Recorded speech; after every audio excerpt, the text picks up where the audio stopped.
War Against the Panthers, A Study of Repression in America. A dissertation submitted in partial satisfaction of the requirements for the degree of Doctor of Philosophy in History of Consciousness. By Huey P. Newton. June 1980. Preface. There has been an abundance of material to draw upon in researching and writing this dissertation. Indeed, when a friend recently asked me how long I had been working on it, I almost jokingly replied, 13 years since the party was founded. One looking back over that period in an effort to capture its meaning, to collapse time around certain significant events and personalities requires an admitted arbitrariness on my part. Many people have given or lost their lives, reputations, and financial security because of their involvement with the party. I cannot possibly include all of them, so I have chosen a few in an effort to present, in C. Wright Mill's description, Biography as History. This dissertation analyzes certain features of the party and incidents that are significant in its development. Some central events in the growth of the party, from adoption of an ideology and platform to implementation of community programs, are first described. This is followed by a presentation of the federal government's response to the party. Much of the information presented herein concentrates on incidents in Oakland, California, and government efforts to discredit or harm me. The assassination of Fred Hampton, an important leader in Chicago, is also described in considerable detail, as are the killings of Al Prentice, Bunchy Carter, and John Huggins in Los Angeles. Supporting evidence for a great deal of this dissertation has come from two federal civil rights lawsuits filed by the party, one initiated in 1976 in Washington, D.C., and still pending against the FBI and other federal agency officials, and another which ended after a 9-month trial in Chicago, Illinois. For it is logical that Oakland, California, should be the focus of hostile government actions against the party because it is the place where the party was founded, and it is the center of its organizational strength. In discussing party leaders, including myself, and events in which they were involved, there has been a persistent temptation to write personally and emotionally. Individuals, with all their strengths and weaknesses, make significant differences in the outcome of political struggles. However, their roles are too often romanticized, clouding an understanding of the political forces propelling them into struggle. I have tried to maintain an objectivity consistent with scholarly standards by placing the roles of the involved personalities in proper political perspective. To aid in this effort, I will be referred to throughout this study in the third person. This dissertation is then, by necessity, illustrative, not exhaustive, a history in brief, not a biography of the Black Panther Party (BPP).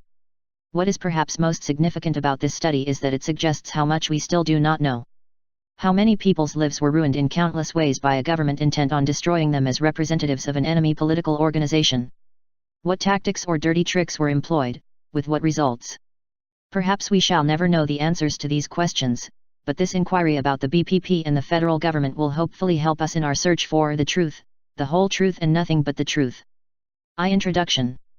From the point of its founding, democratic government in the United States of America has faced the challenging need to overcome certain obstacles inherent in both its organization and general structure before many of its basic assumptions could be actualized. Point 1. Learned and astute observers of the founding and development of American democracy noted the threatening nature of a number of these obstacles during the early days of the new republic. Point 2. The study proposed here finds its importance and justification in the concept that several of the original problems of American democracy have endured with increasing ominous consequences for the full realization of democratic government in the United States.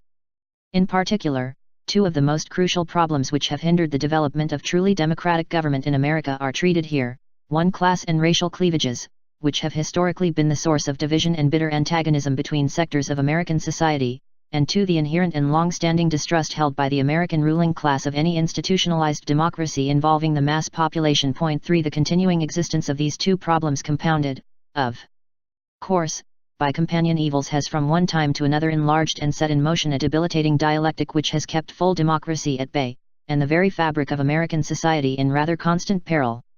What is hoped for here is an examination of specific responses and events related to the aforementioned major problems that is capable of shedding an enlightening beacon of light on the nature and progression of maladies related to these problems and what is thereby portended for American society in terms of present results and future possibilities.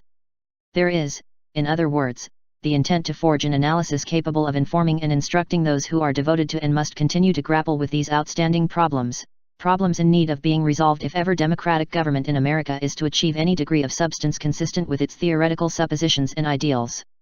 The first problem in American democracy set forth here was offered the summary justification by the Founding Fathers that it was a limited representative or republican form of democracy that was best suited and most desirable for the new country's governance. Point 4. This intent, limited though it is, was mocked by the peculiar contradiction that the populace to be served by the new government included sizable sectors which were not to be regarded as beneficiaries of even the most limited promise of democracy. African Americans, Native Americans, and, to a lesser extent, women were never presumed to be within the pale of either hopes or guarantees related to the practice of democracy. This marked exclusion in the idealism of America's founders might well be regarded as the original wellspring of dissent in America, for what is all too apparent is the fact that democracy is a dynamic and infectious idea. It is an idea which inspires the hope of universal inclusion. Thus, it may subsequently have been predicted that the arbitrary, capricious, and sinister exclusion of large sectors of the American population from the hopes inspired by the rhetoric of a fledgling democracy would give rise to the most determined forms of human struggle imaginable, including those which resort to force of arms, and resolve to face death before capitulation. The deliberately designed and nurtured class and racial cleavages of American society, present from its beginning, have fostered such extreme antagonisms during every period in the development of American society. Point 5. This study draws upon a course of events taking place during the latter half of the 20th century, which exemplifies the ultimate form of struggle born of this contrived contradiction, a contradiction which is as old as the life of the American Republic itself. The contradiction which provides much of the source material for this study would doubtless have never existed nor reached such dastardly and volatile proportions if it were not for the societal-wide ingestion of a class and racially biased social philosophy, which stemmed from the original premise of American social organization, a deeply ingrained belief that society is by nature divided into superior and inferior classes and races of people. This vision of the natural order of society, rationalized by those who have a vested interest in its maintenance, has kept Americans of different classes and races either directly engaged in social warfare, or forever poised in a position of battle. There has been, in other words, from the very beginning of the American Republic as we know it, a systematically cultivated polarization, which has predisposed the population to varying but continuous levels of warfare. This sinister and carefully maintained die of social antagonism has been recast with the changing mold of each different epoch of American society. Always, the rulers of an order, consistent with their own interests and solely of their own design, have employed what to them seemed to be the most optimal and efficient means of maintaining unquestioned social and economic advantage. Point 6. Clear-cut superiority in things social and economic by whatever means has been a scruples-free premise of American ruling class authority from the society's inception to the present. The initial socio-economic advantage, begotten by chattel slavery, was enforced by undaunted violence and the constant threat of more violence. In other times, there has been political repression, peonage, debt slavery, wage slavery, chicanery, and the like, but always accompanied by the actual or threatened force of violence. The import of the combined forces of industrialization and urbanization has been a principal contributor in the 20th century to the need of the American ruling class to develop newer, less obvious, and more effective means of retaining its control of and domination over the mass of Americans. Direct and unconcealed brute force and violence, although clearly persisting in many quarters of society, are today less acceptable to an increasingly sophisticated public, a public significantly remote from the methods of social and economic control common to early America. This is not a statement, however, that there is such increased civility that Americans can no longer tolerate social control of the country's underclasses by force of violence. Rather, it is an observation that Americans today appear to be more inclined to issue endorsement to agents and agencies of control which carry out the task, while permitting the benefactors of such control to retain a semi-dignified, clean hands image of themselves. This attitude is very largely responsible for the rise of the phenomenon to which systematic attention is given in the study undertaken here, the rise in the 1960s of control tactics heavily reliant upon infiltration, deliberate misinformation, selective harassment, and the use of the legal system to quell broad-based dissent and its leadership. Point 7. Such tactics are, of course, closely identified with the presidency and administration of Richard M. Nixon, although many of these tactics were used prior to the Nixon years. Point 8. However, it was under the leadership of Nixon that Americans in their majority, when they were confronted by widespread protest over both domestic and foreign policies issued to the government and its agencies, what appeared to be blanket approval of the squelching of dissent by means legal or illegal. This led inexorably to a vast and pernicious campaign of no-holds-barred conspiracies and extra-legal acts designed by law enforcement agencies to neutralize, contain, and slash or destroy organizations and individuals thought to be enemies of the American government, or the status quo, merely because they dared to disagree openly with the existing order and its policies. Such campaigns were tragically successful in too many cases for too many years before Americans began to realize the true extent of the victimization. It is a fundamental assertion of this study that the majority society, in its fear-provoked zeal to maintain and assure its inequitable position in American society, flirted with and came dangerously close to total abandonment of the particular freedom upon which all others are ultimately dependent, the right to disagree. Moreover, it is an ancillary claim of this study that the danger has not yet passed, for few if any of society's major problems have been solved, and a large number of Americans seem yet inclined to believe that special treatment and different rules can be applied to Americans who dare to disagree without consequence for those who are in agreement with the powers and policies that be. This belief is to be specifically denied, and the claim to be made is that repression of selected sectors of mass society is extremely difficult to carry out, if not impossible, without a resulting loss of cherished freedoms for the entire society. Point 9. This premise constitutes a seminal focal point and objective of the analysis to be undertaken. A. The importance of the problem. The Black Panther Party, BPP, was formed in this country in 1966 as an organization of black and poor persons embracing a common ideology, identified by its proponents as revolutionary intercommunalism. Point 10. Since its inception, the party has been subject to a variety of actions by agencies and officers of the federal government intended to destroy it politically and financially. It is the major contention of this dissertation that this official effort to destroy the BPP was undertaken precisely because of the party's political ideology, and potential for organizing a sizable group of the country's population that has been historically denied equal opportunity in employment, education, housing, and other recognized basic needs. A corollary to this theory is that governmental efforts at destruction of the party, successful in varying degrees, were only thwarted or held in abeyance when they reached their logical consequence, destruction of the right of dissent for all groups, a right indispensable to the functioning of a democratic society. The method employed to substantiate this theory is an examination of numerous measures undertaken by the government to, in the words of the Federal Bureau of Investigation, FBI, expose, disrupt, misdirect, discredit or otherwise neutralize the BPP. Point 11. For the most part, records and documents of relevant government agencies initiating and participating in this campaign of destruction against the BPP provide the evidentiary basis for the dissertation. These records and documents, many revealed herein publicly for the first time, have been discovered in litigation between the BPP and government agencies, as well as through congressional investigations, scholarly studies, and media reports. In addition, first-hand knowledge of the author as a witness or participant to certain events, interviews with persons knowledgeable about relevant matters, and secondary sources of information, e.g., other studies and news reports, are used and identified. Most of the evidence of government efforts to destroy the party focuses on the FBI because it was the major known offender in terms of intensity and severity of actions, but brief sections on the Internal Revenue Service, IRS, and the Central Intelligence Agency, CIA, are also included. The result of this study is an analysis of what happened, and still can happen, to a dissident political organization that explicitly challenges the policies and practices of a government intent on controlling the pace and degree of integration for a sizable group of persons seeking equal socio-economic participation. Moreover, this study shows the lengths to which, so far at least, a government can go in a constitutional democracy before it must choose between destroying a dissident political organization, or in the process of doing so, the very fabric of constitutional democracy. It is the conclusion of this dissertation that the federal government was forced to suspend temporarily its most egregious actions directed at destroying the BPP, but that these measures pose an ever-present danger of recurrence to dissident political organizations with perceptions of the government similar to those of the BPP. B. Methodology. The basic methodological approach to the problem to be examined is one requiring the identification of a number of particular response patterns to particular forms of dissent. The basic materials used are over 8,250-page volumes of recently released reports and intelligence information. This information was collected by various police and government agencies and has been used against a number of activists and dissenters who were believed to pose a threat to the existing order.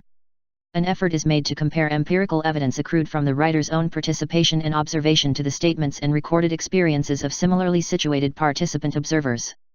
Objectivity is in every instance strived for, but it is in no instance guaranteed due to the observer's proximity to much of what is found to be characteristic of those patterns most fruitful to observe. A substantial amount of material gathered in personal interviews and taken from sworn depositions and trial statements made under oath is used in the construction of analyses.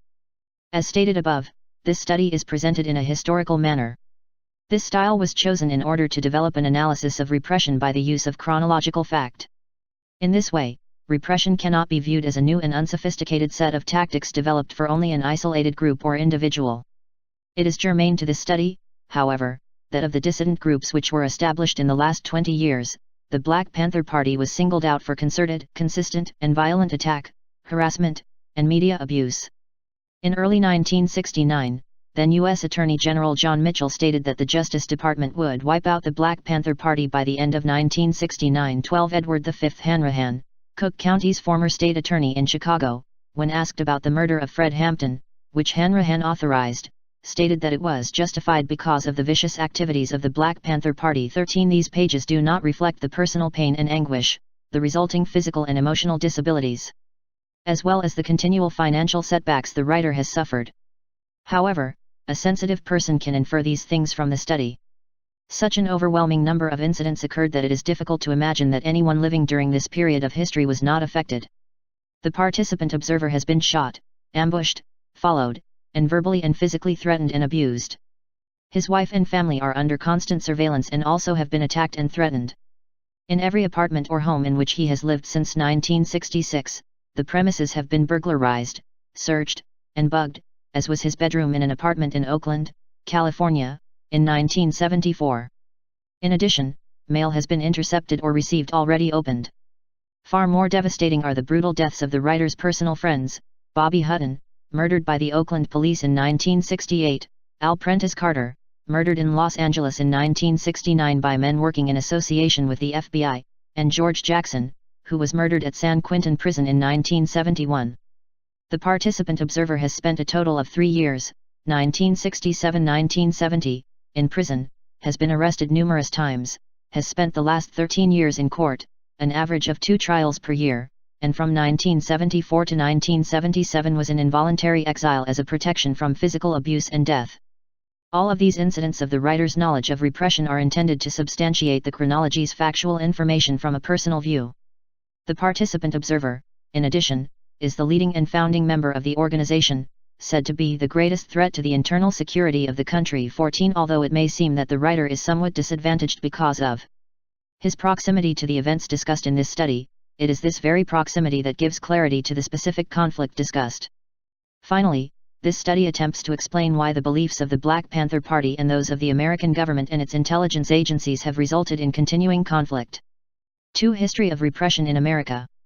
The use by law enforcement agencies of disinformation, undercover agents, provocateurs, harassment, and informants did not begin with the war against the Black Panther Party. Repression based on race, religion, and radicalism has a long history in the United States, and the tactics and strategies used against the BPP have been employed by the government since the nation's founding. This chapter will briefly outline examples of government repression and disregard for the constitutional rights of dissident groups in America since the turn of the century. A. The Haymarket Incident. After the Civil War, American workers, led by social revolutionaries, focused their struggle on the 8-hour day. By 1867, 6 states had adopted the shorter workday, and in 1868 Congress passed the first federal law giving the 8-hour day to federal employees.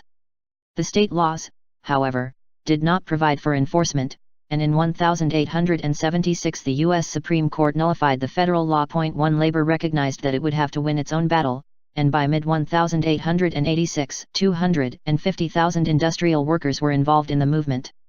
In Chicago, which had become the center of the labor movement as well as of socialism in the United States, 400,000 workers had struck for the 8-hour day. 2 A mass meeting in support of the 8-hour day was held on May 3, 1886.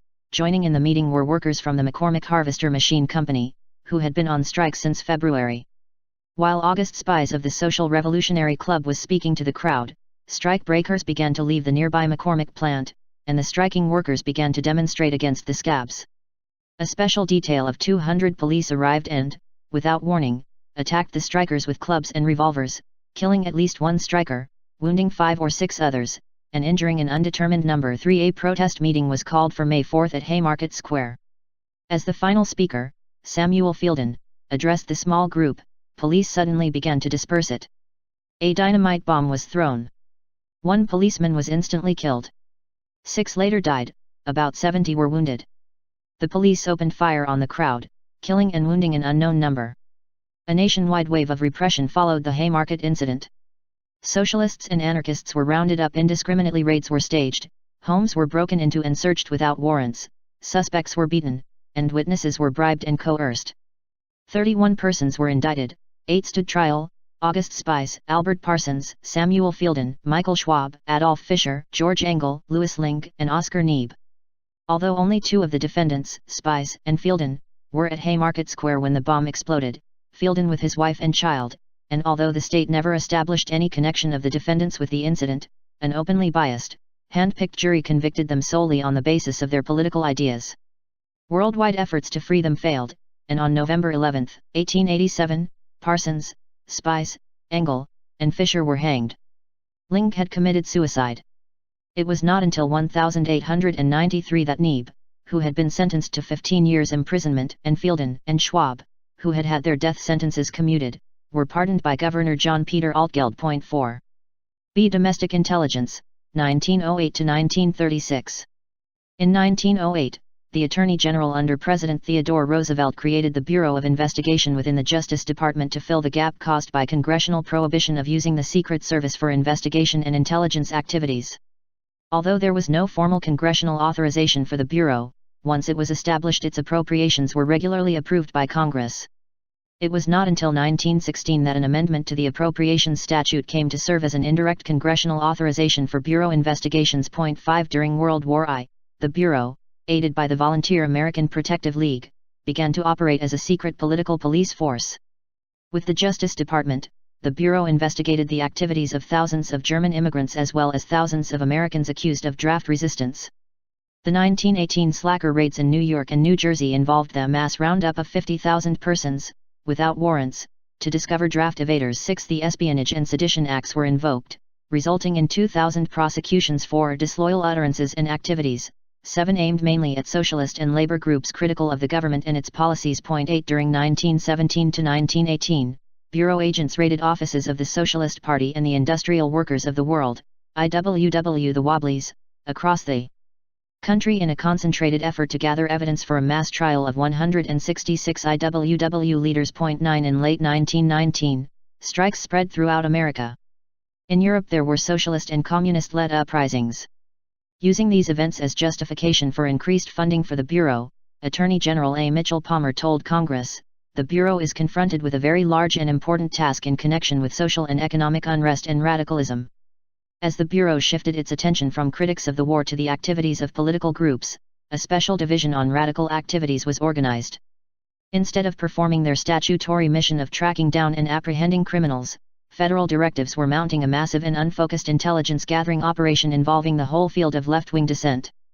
10. Information collected by Bureau agents was given to the Justice Department's General Intelligence Division, GID, an office established by Palmer after a series of bombings in 1919. J. Edgar Hoover was appointed as head of the new division. One of the bombings referred to above took place on June 2, 1919 near the White House. 2 anarchists were taken into custody without formal charges. One was deported and the other, Andrea Salcedo, was held incommunicado by the Bureau. A few days later, Salcedo fell to his death from the 14th floor of the building where he had been incarcerated.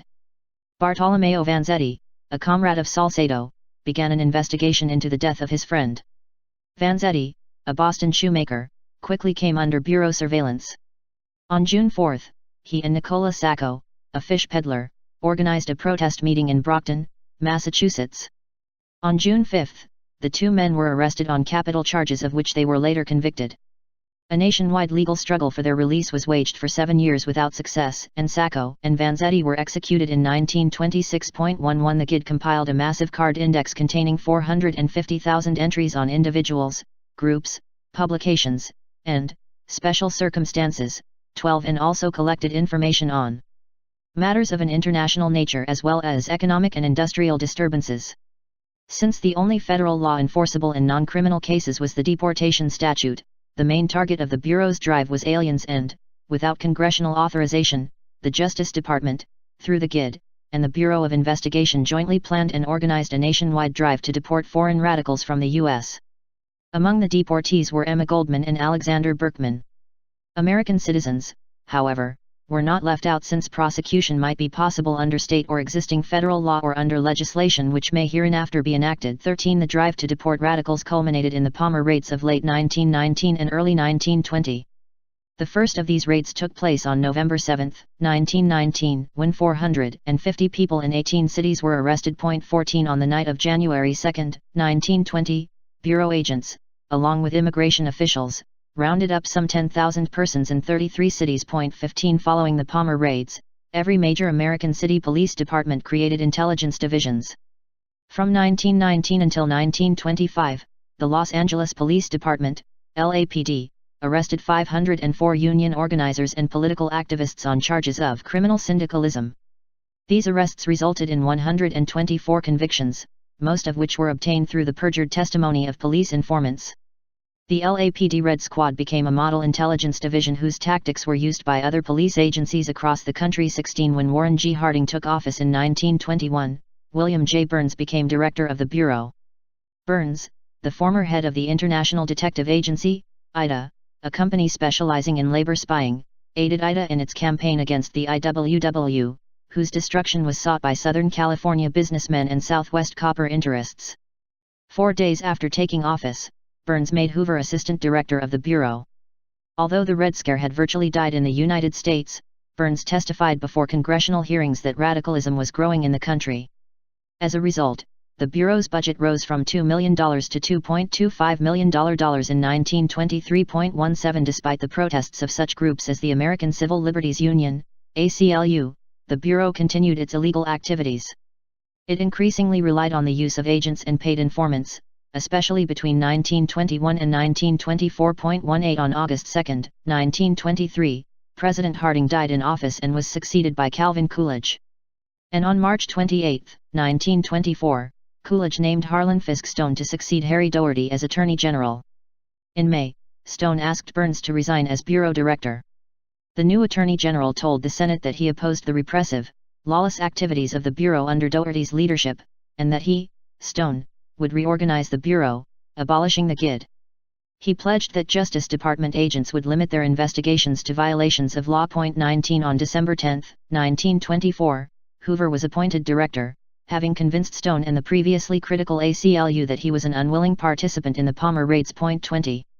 While the Bureau's domestic political intelligence function was greatly curtailed from 1924 to 1936, efforts to gather such information were continued by state, private, and military intelligence agencies. In addition, the Bureau retained the massive files it had accumulated in the period from 1916 to 1924 and readily transmitted data to other agencies to pursue. In 1936, the Federal Bureau of Investigation, FBI, became by presidential directive the primary civilian charged with domestic intelligence responsibilities. 21 Events in Europe provided the rationale for resumption of domestic political investigations when President Franklin Roosevelt asked the FBI to gather intelligence on subversive political organizations. There still was no federal law authorizing the kind of probe Roosevelt wanted, but Hoover cited the obscure provision of the 1916 Appropriations Act to launch a new wave of FBI suppression of radicalism. 22. See post-war domestic intelligence. In 1938, with World War II underway in Europe, Congress created a special committee to investigate un-American activities and propaganda in the United States. In 1941, the Alien Registration Act, also known as the Smith Act, was passed. This act, which made it a crime to teach or advocate the duty, desirability, or propriety of overthrowing the American government by violence, has been described by one of the country's best-known authorities on the law of free speech, Professor Zechariah Chaffee, Jr., as the most drastic restriction on freedom of speech ever enacted in the United States during peace. 23. A closely related act, the Voorhis Act of 1941, required registration of all subversive organizations having foreign links and advocating the violent overthrow of the government. 24. These sanctions inevitably were extended to include supporters and even latent sympathizers, facilitated by the use of wiretapping, which had been authorized by presidential directive in 1940.25. Following the end of World War II in 1945, the arrest and deportation of radicals and undesirable aliens increased. A major target of repression during the post-war years continued to be the Communist Party. Between 1918 and 1956, U.S. Senate investigations of communism were conducted by 18 standing committees and 1 select committee, and House investigations by 16 standing committees. In 1951, the U.S. Supreme Court upheld the conviction of Communist Party leaders under the Smith Act. The crime of the century, in the words of Director Hoover 26, was the espionage case of Julius and Ethel Rosenberg, who were tried and convicted without any convincing evidence of their guilt. Worldwide demonstrations and appeals failed during this period of spy hysteria, and they were executed on June 19, 1953. On July 24, 1950, a month after the outbreak of the Korean War, President Harry Truman approved an order written by Attorney General J. Howard McGrath, which served as the authority for FBI activities relating to espionage, sabotage, subversive activities, and related matters. 27 In the early 1950s, Senator Joseph McCarthy of Wisconsin, as well as then Congressman Richard M. Nixon of California, readily seized the opportunity to promote the Red Scare. McCarthy conducted indiscriminate witch hunts, aided by the FBI, and on the basis of falsified information held press conferences and congressional hearings to expose communists. The repression of Black America. African slaves were first brought to America in 1619. These slaves and their descendants vehemently resisted their oppression, and for this resistance, they have suffered beatings, torture, castration, lynching, and other forms of violence. In 1910, 2 years after the FBI was founded, Jack Johnson, the first black heavyweight world boxing champion, became the first black American to be hounded and harassed by the FBI. The Mann Act was passed in 1910 for the alleged purpose of preventing vice. The legislation outlawed the transportation of women across state lines for immoral purposes. The language of the law was deliberately vague and the prosecution of offenders appears to have been loosened or tightened according to their importance. Reportedly, Johnson had induced a former prostitute to give up her profession and enter into a personal relationship with him. Their travels took them across a state border before their marriage, and Johnson was arrested by federal authorities under the terms of the Mann Act and sentenced to prison. 28 In the following years, numerous black political leaders were harassed by the government.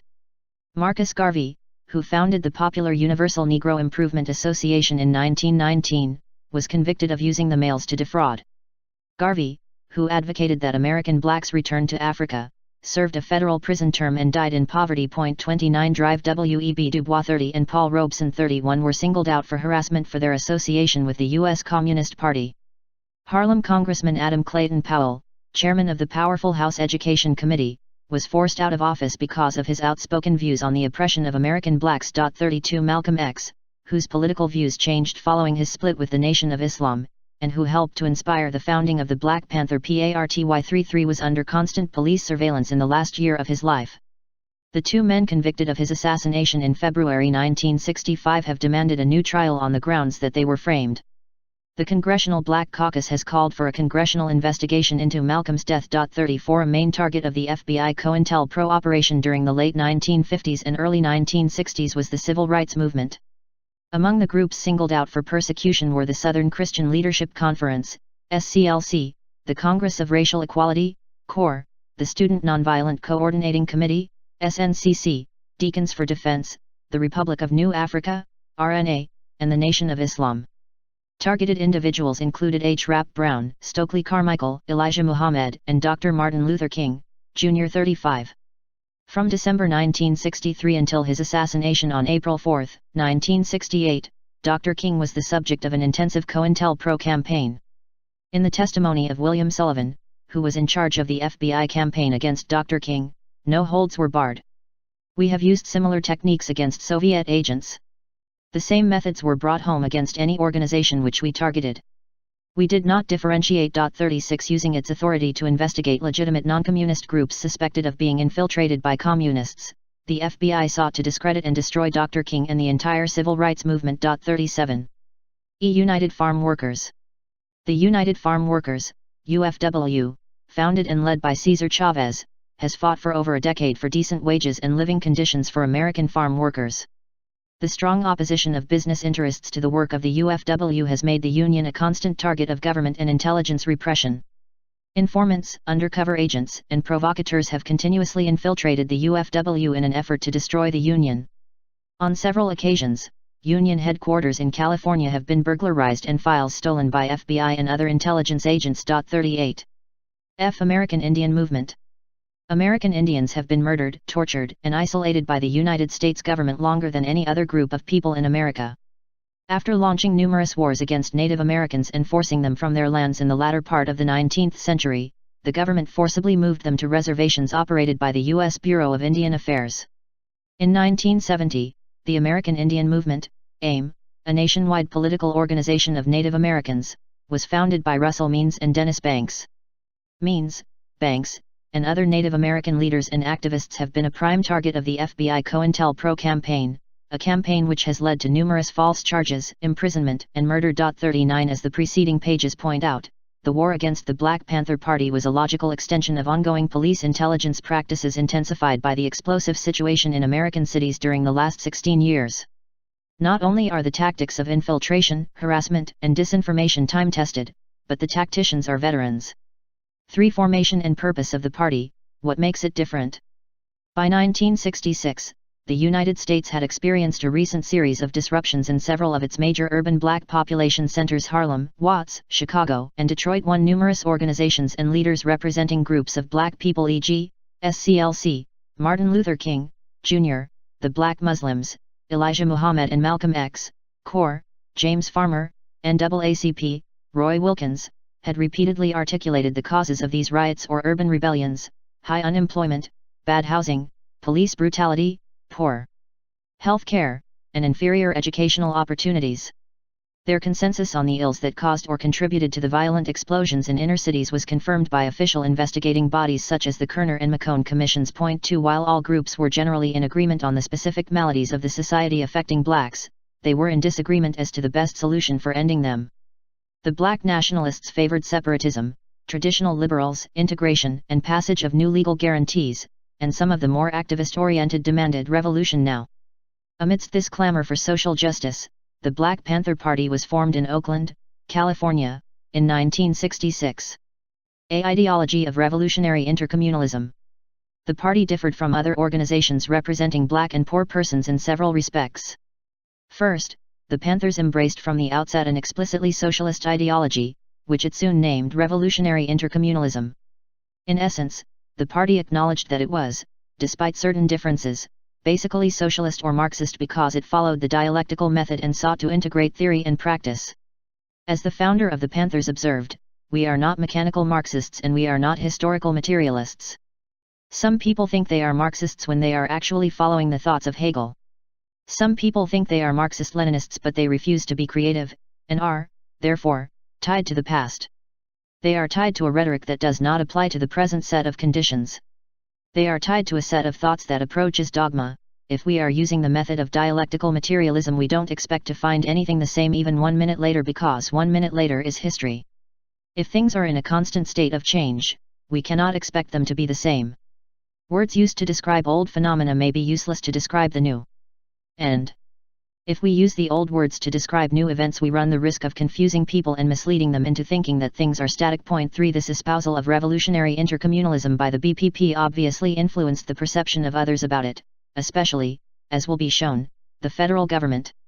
Of equal importance, however, is the effect this ideology has upon the actions of the party and the decisions of its leadership. Revolutionary intercommunalism provided an important paradigm for interpreting the world, much as a belief in laissez-faire capitalism affects the actions of corporate decision-makers who embrace it. Thus, to the BPP, government opposition to its existence was expected as partial confirmation of its raison d'être. On a more personal level, the BPP leadership felt toward their ideology and its likely opponents that truth made you a traitor, as it often does in a time of scoundrels. For revolutionary intercommunalism not only served to pit the BPP and government law enforcement against each other in ideological struggle, but also it gave the party a perhaps unexpected asset in its struggle for survival. The popular conception of ideology, especially one embracing terminology that seems foreign to traditional democratic politics, is that it is rigid and doctrinaire. Yet to the BPP leadership, its ideology, despite the sound of dogma it may have conveyed to others, served it as a pragmatic methodology for interpreting events.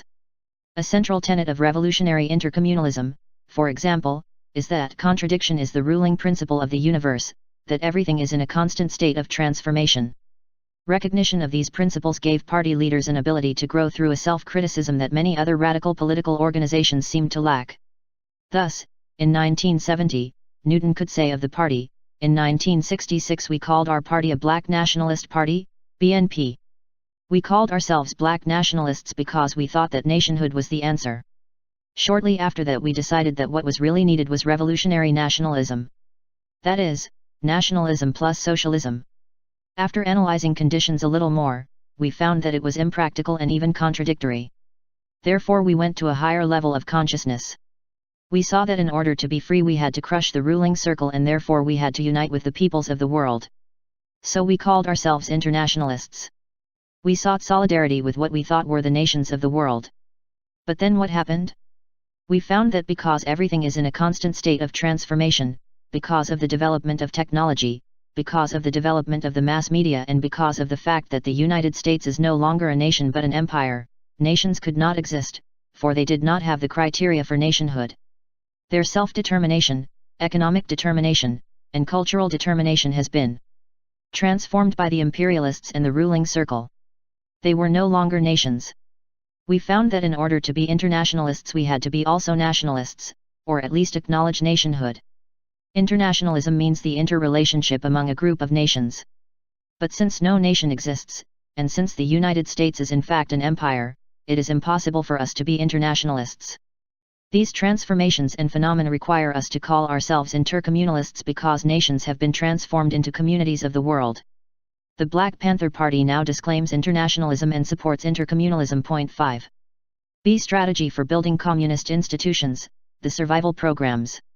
A second distinguishing characteristic of the party has been its specific strategy to achieve revolutionary intercommunalism, the building of survival or community service programs. 6. The purpose of these programs is to enable people to meet their daily needs by developing positive institutions within their communities and to organize the communities politically around these programs.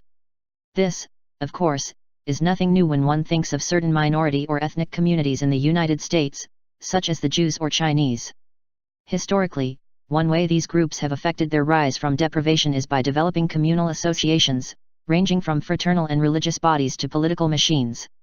The function of these community associations or institutions has been described by Cloward and Piven as providing a base from which covert ethnic solidarity evolves into the political force required to overcome various forms of class inequality.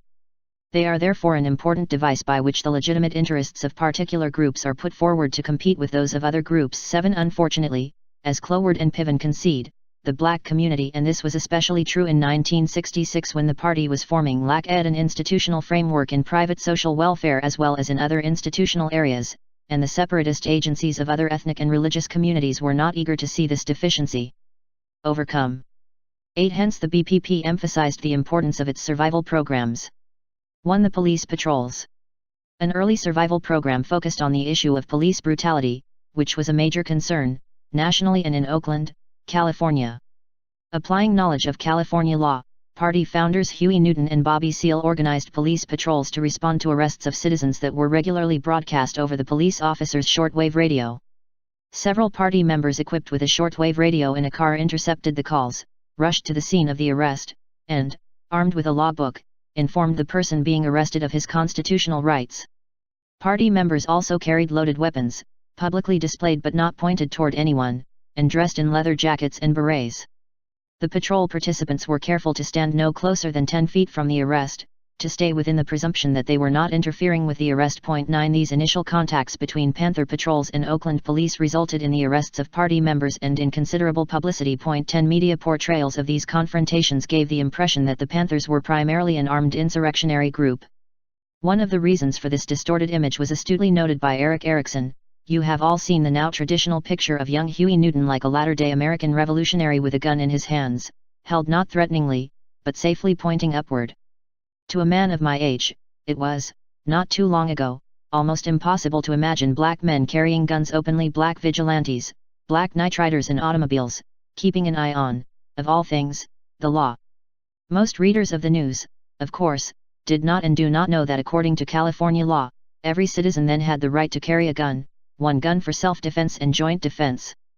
But those who created that law certainly did not envisage anybody but white men doing so, nor did they envisage anybody but potential lawbreakers as the ones to be patrolled vigilant citizens in an ill-defined and frontier territory. What the BPP did was to show how the black man's territory has never outlived the frontier state and is still the land of undefined laws, and that arbitrary violence in this territory often comes not from roving outlaws but from those charged with the enforcement of the law. Inclined to disregard the rights of black citizens, they break the law under the guise of defending it. The BPP made of the police, then, the symbol of uniformed and armed lawlessness. But it did so by ingeniously turning the white man's own imagery, especially dear to the American West and the Western, around against the white world itself. And in arming themselves and their brothers against that world, the BPP emphasized a disciplined adherence to existing law. In fact, the BPP patrol member traveled equipped not only with a gun but also with a law book. The book and the fire. It cannot escape us what an elemental pair of symbols this has been in revolts as far removed from each other as that of the Germans in Luther's day and that of the Zionists in our own. 11. The image of blacks armed for self-defense against police brutality catapulted the party nationally into the public consciousness and gave an erroneous impression that it advocated armed confrontation. Ironically, however, the single event most responsible for projecting this violent image was itself a pristine case of a group legally petitioning the government for redress of grievances. The BPP learned in April 1967 of the shooting by Richmond, California police of Denzel Dowell, a 22-year-old black. Official police accounts claim that the youth was running from the police after they had flagged him down in a stolen car. He reportedly jumped one fence, ran across an automobile junkyard, and was about to jump another fence when an officer shot him. No one claimed that Denzel Dowell was armed. Since he was shot while in the commission of a felony, the police claimed that it was justifiable homicide. But the police account suffered from factual inconsistencies. The victim suffered a hip injury, which made him an unlikely fence jumper. Moreover, no oil or debris was found on his shoes or clothes, which, had he really run through the automobile junkyard near where he was found, would almost certainly have been present. Finally, several people had witnessed previous threats made by the police to Denzel Dowell, who was apparently viewed by some Richmond law enforcement personnel as a troublemaker. When BPP members went with Denzel Dowell's family to the sheriff of Contra Costa County to complain about the shooting, they were advised to go to the state capitol in Sacramento and get the law changed that permitted officers to shoot at suspects fleeing the scene of a felony. Party leaders saw this buck passing as further confirmation of their belief that armed citizen patrols of the police and the arming of the citizenry as guaranteed by the Constitution were the most effective deterrents to excessive use of police force. 12 Soon after the shooting of Denzel Dowell, an East Bay legislator, Don Mulford, gave the BPP another reason to carry their grievances to the state capitol. Mulford introduced a bill to repeal the law that permitted citizens to carry loaded weapons in public places so long as the weapons were openly displayed. 13 Obviously, the law Mulford sought to repeal was integral to the BPP's police patrols, which was why it was tagged the Panther bill in numerous media reports. Passage of Mulford's bill, which the Panthers viewed as almost certain, would make it a crime for a citizen, not otherwise licensed, to carry a loaded weapon in a public place, whether openly displayed or concealed. In response to the introduction of this legislation, the BPP sent a delegation to the Capitol to protest this attempted disarming of the citizenry. The delegation carried loaded rifles and shotguns, which they publicly displayed. They entered the state capitol, a public place, to make their protest by delivering Executive Mandate No. 1.14. The legislature responded to this protest by promptly passing the law, which was signed by Governor Ronald Reagan. But the gathering of armed black men on the Capitol steps was photographed and published in newspapers and on television throughout the nation. These photographic representations served as a stimulus for party popularity and growth among young blacks, hostility by the government, and fear by much of the white citizenry recently racked by a series of black urban riots. What never became clear to the public, largely because it was always de-emphasized in the media, 15, was that the armed self-defense program of the party was just one form of what party leaders viewed as self-defense against oppression. The party had always urged self-defense against poor medical care, unemployment, slum housing, underrepresentation in the political process, and other social ills that poor and oppressed people suffer. 16 The Panther means for implementing its concept of self-defense was its various survival programs, symbolized best by the police patrols and the free breakfast program for school children. In addition to these programs, however, the party early initiated health clinics providing free medical and dental service, a busing program to take relatives of prisoners on visiting days, and an escort and transportation service for residents of senior citizen housing projects, as well as a clothing and shoe program to provide for more of the needs of the local community. It was these broad-based programs, including the free food programs where thousands of bags of groceries were given away to the poor citizens of the community, that gave the party great appeal to poor and black people throughout the country. 17 For one of the first times since the organized slave rebellions before the Civil War, blacks were responding to an organization that tried to build community institutions and did so under the banner of a political ideology that directly challenged democratic capitalism. 2. Use of democratic reforms by the party to build community institutions. The Panthers, despite their explicit repudiation of democratic capitalism as a system that was inherently incapable of permitting black and poor people from enjoying full and equal participation in it, did not eschew democratic means of reform, nor did they discourage black capitalism. To the contrary, from its very inception, the party utilized existing legal machinery in order to bring about social change and encouraged indigenous black financial enterprises. In addition to the legal police patrols already mentioned, the party frequently filed civil lawsuits seeking relief for its members, warned black and poor people generally, from various injustices. 18 The Panthers also turned to the ballot box, first by running members for mayor and city council in Oakland in 1972 and 1974, and coming surprisingly close to victory. In 1976, party involvement was admittedly credited by 2 successful black candidates for their elections, to the offices of Mayor of Oakland and Supervisor of Alameda County, the first 2 black persons to be elected to these positions in Oakland's history, despite a sizable black population that had resided there since World War II. 19 Moreover, the party incorporated some of its main survival programs such as its Intercommunal Youth Institute and Seniors Against a Fearful Environment, SAFE. The Youth Institute, a school for more than 100 party and other children from the 1st through the 8th grades, was incorporated as the Educational Opportunities Corporation. 20 SAFE was an escort and busing program in which young blacks took seniors out into the community, a combination of black and gray power that to some extent provides both groups what they need and desire: people power. 21 The device of incorporation allowed both survival programs to avail themselves of tax deductible contributions and some limited government benefits. The party also advocated growth of indigenous community businesses, even though they were capitalistic. This is because the party recognized that black capitalism has come to mean to many people black control of another one of the institutions in the community. This positive quality of black capitalism should, the party felt, be encouraged. Since the people see black capitalism in the community as black control of local institutions, this is a positive characteristic because the people can bring more direction and focus to the activities of the capitalist. At the same time, the black capitalist who has the interest of the community at heart will respond to the needs of the people because this is where his true strength lies. So far as capital in general is concerned, the black capitalist merely has the status of a victim because the big capitalists have the skills, make the loans and in fact control the black capitalist. If he wants to succeed in his enterprise, the black capitalist must turn to the community because he depends on them to make his profits. He needs this strong community support because he cannot become independent of the control of the corporate capitalists who control the large monopolies. The black capitalist will be able to support the people by contributing to the survival programs of the Black Panther Party. In contributing to such programs, he will be able to help build the vehicle which will eventually liberate the black community. He will not be able to deliver the people from their problems, but he will be able to help build the strong political machine which will serve as a revolutionary vanguard and guide the people in their move toward freedom. 22 A practical application of the party's view toward black capitalism and the use of legal means of reform occurred in Oakland, California, in 1971. A group of small black-owned retail liquor stores and taverns asked the BPP for support in a boycott against Mayfair supermarkets because Mayfair purchased alcoholic beverages from companies that excluded black truck drivers. The BPP joined in the boycott, and within a period of days, Mayfair ended its discriminatory practices. The party then asked the group of black businessmen who had solicited party help to make a nominal continuing contribution to one or more survival programs. The businessmen, who had approached the party initially through an organization called the California State Package Store and Tavern Owners Association, CalPAC, declined to contribute except via a single gift. The party rejected CalPAC's offer, stating, "A continuing trickle of support is more important to the community than a large, once-only hush-mouth gift.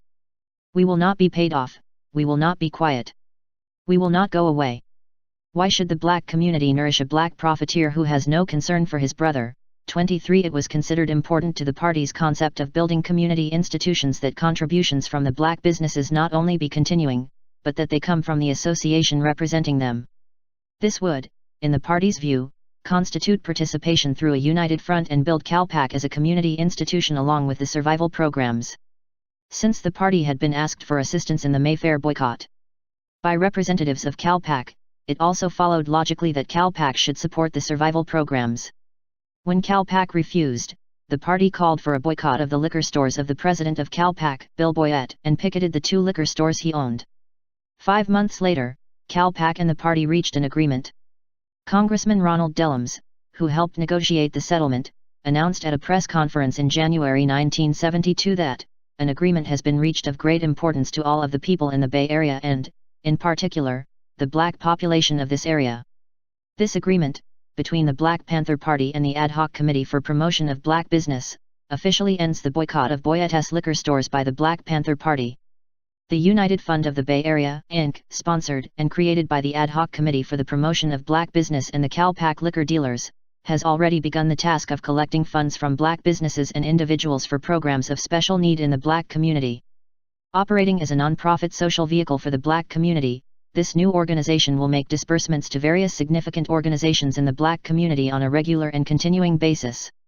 Among the programs that will benefit are the survival programs of the Black Panther Party. Point 24. This willingness by the party to use democratic means of reform and to support black capitalism was criticized by some as inconsistent with the Panther ideology of revolutionary intercommunalism.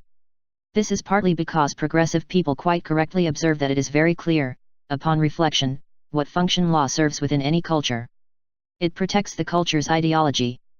Under capitalism it protects property, the men who own it and guard it. 25. From this observation, it is only a brief inferential step to the conclusion that, because law is a product and perpetuator of corporate interests in this country, it cannot be a force for significant socio-economic change. But while this conclusion is logical in a mechanistic sense, it is illogical, and therefore wrong, in a dialectical sense. According to the materialist conception of history, the ultimately determining element in history is the production and reproduction of real life.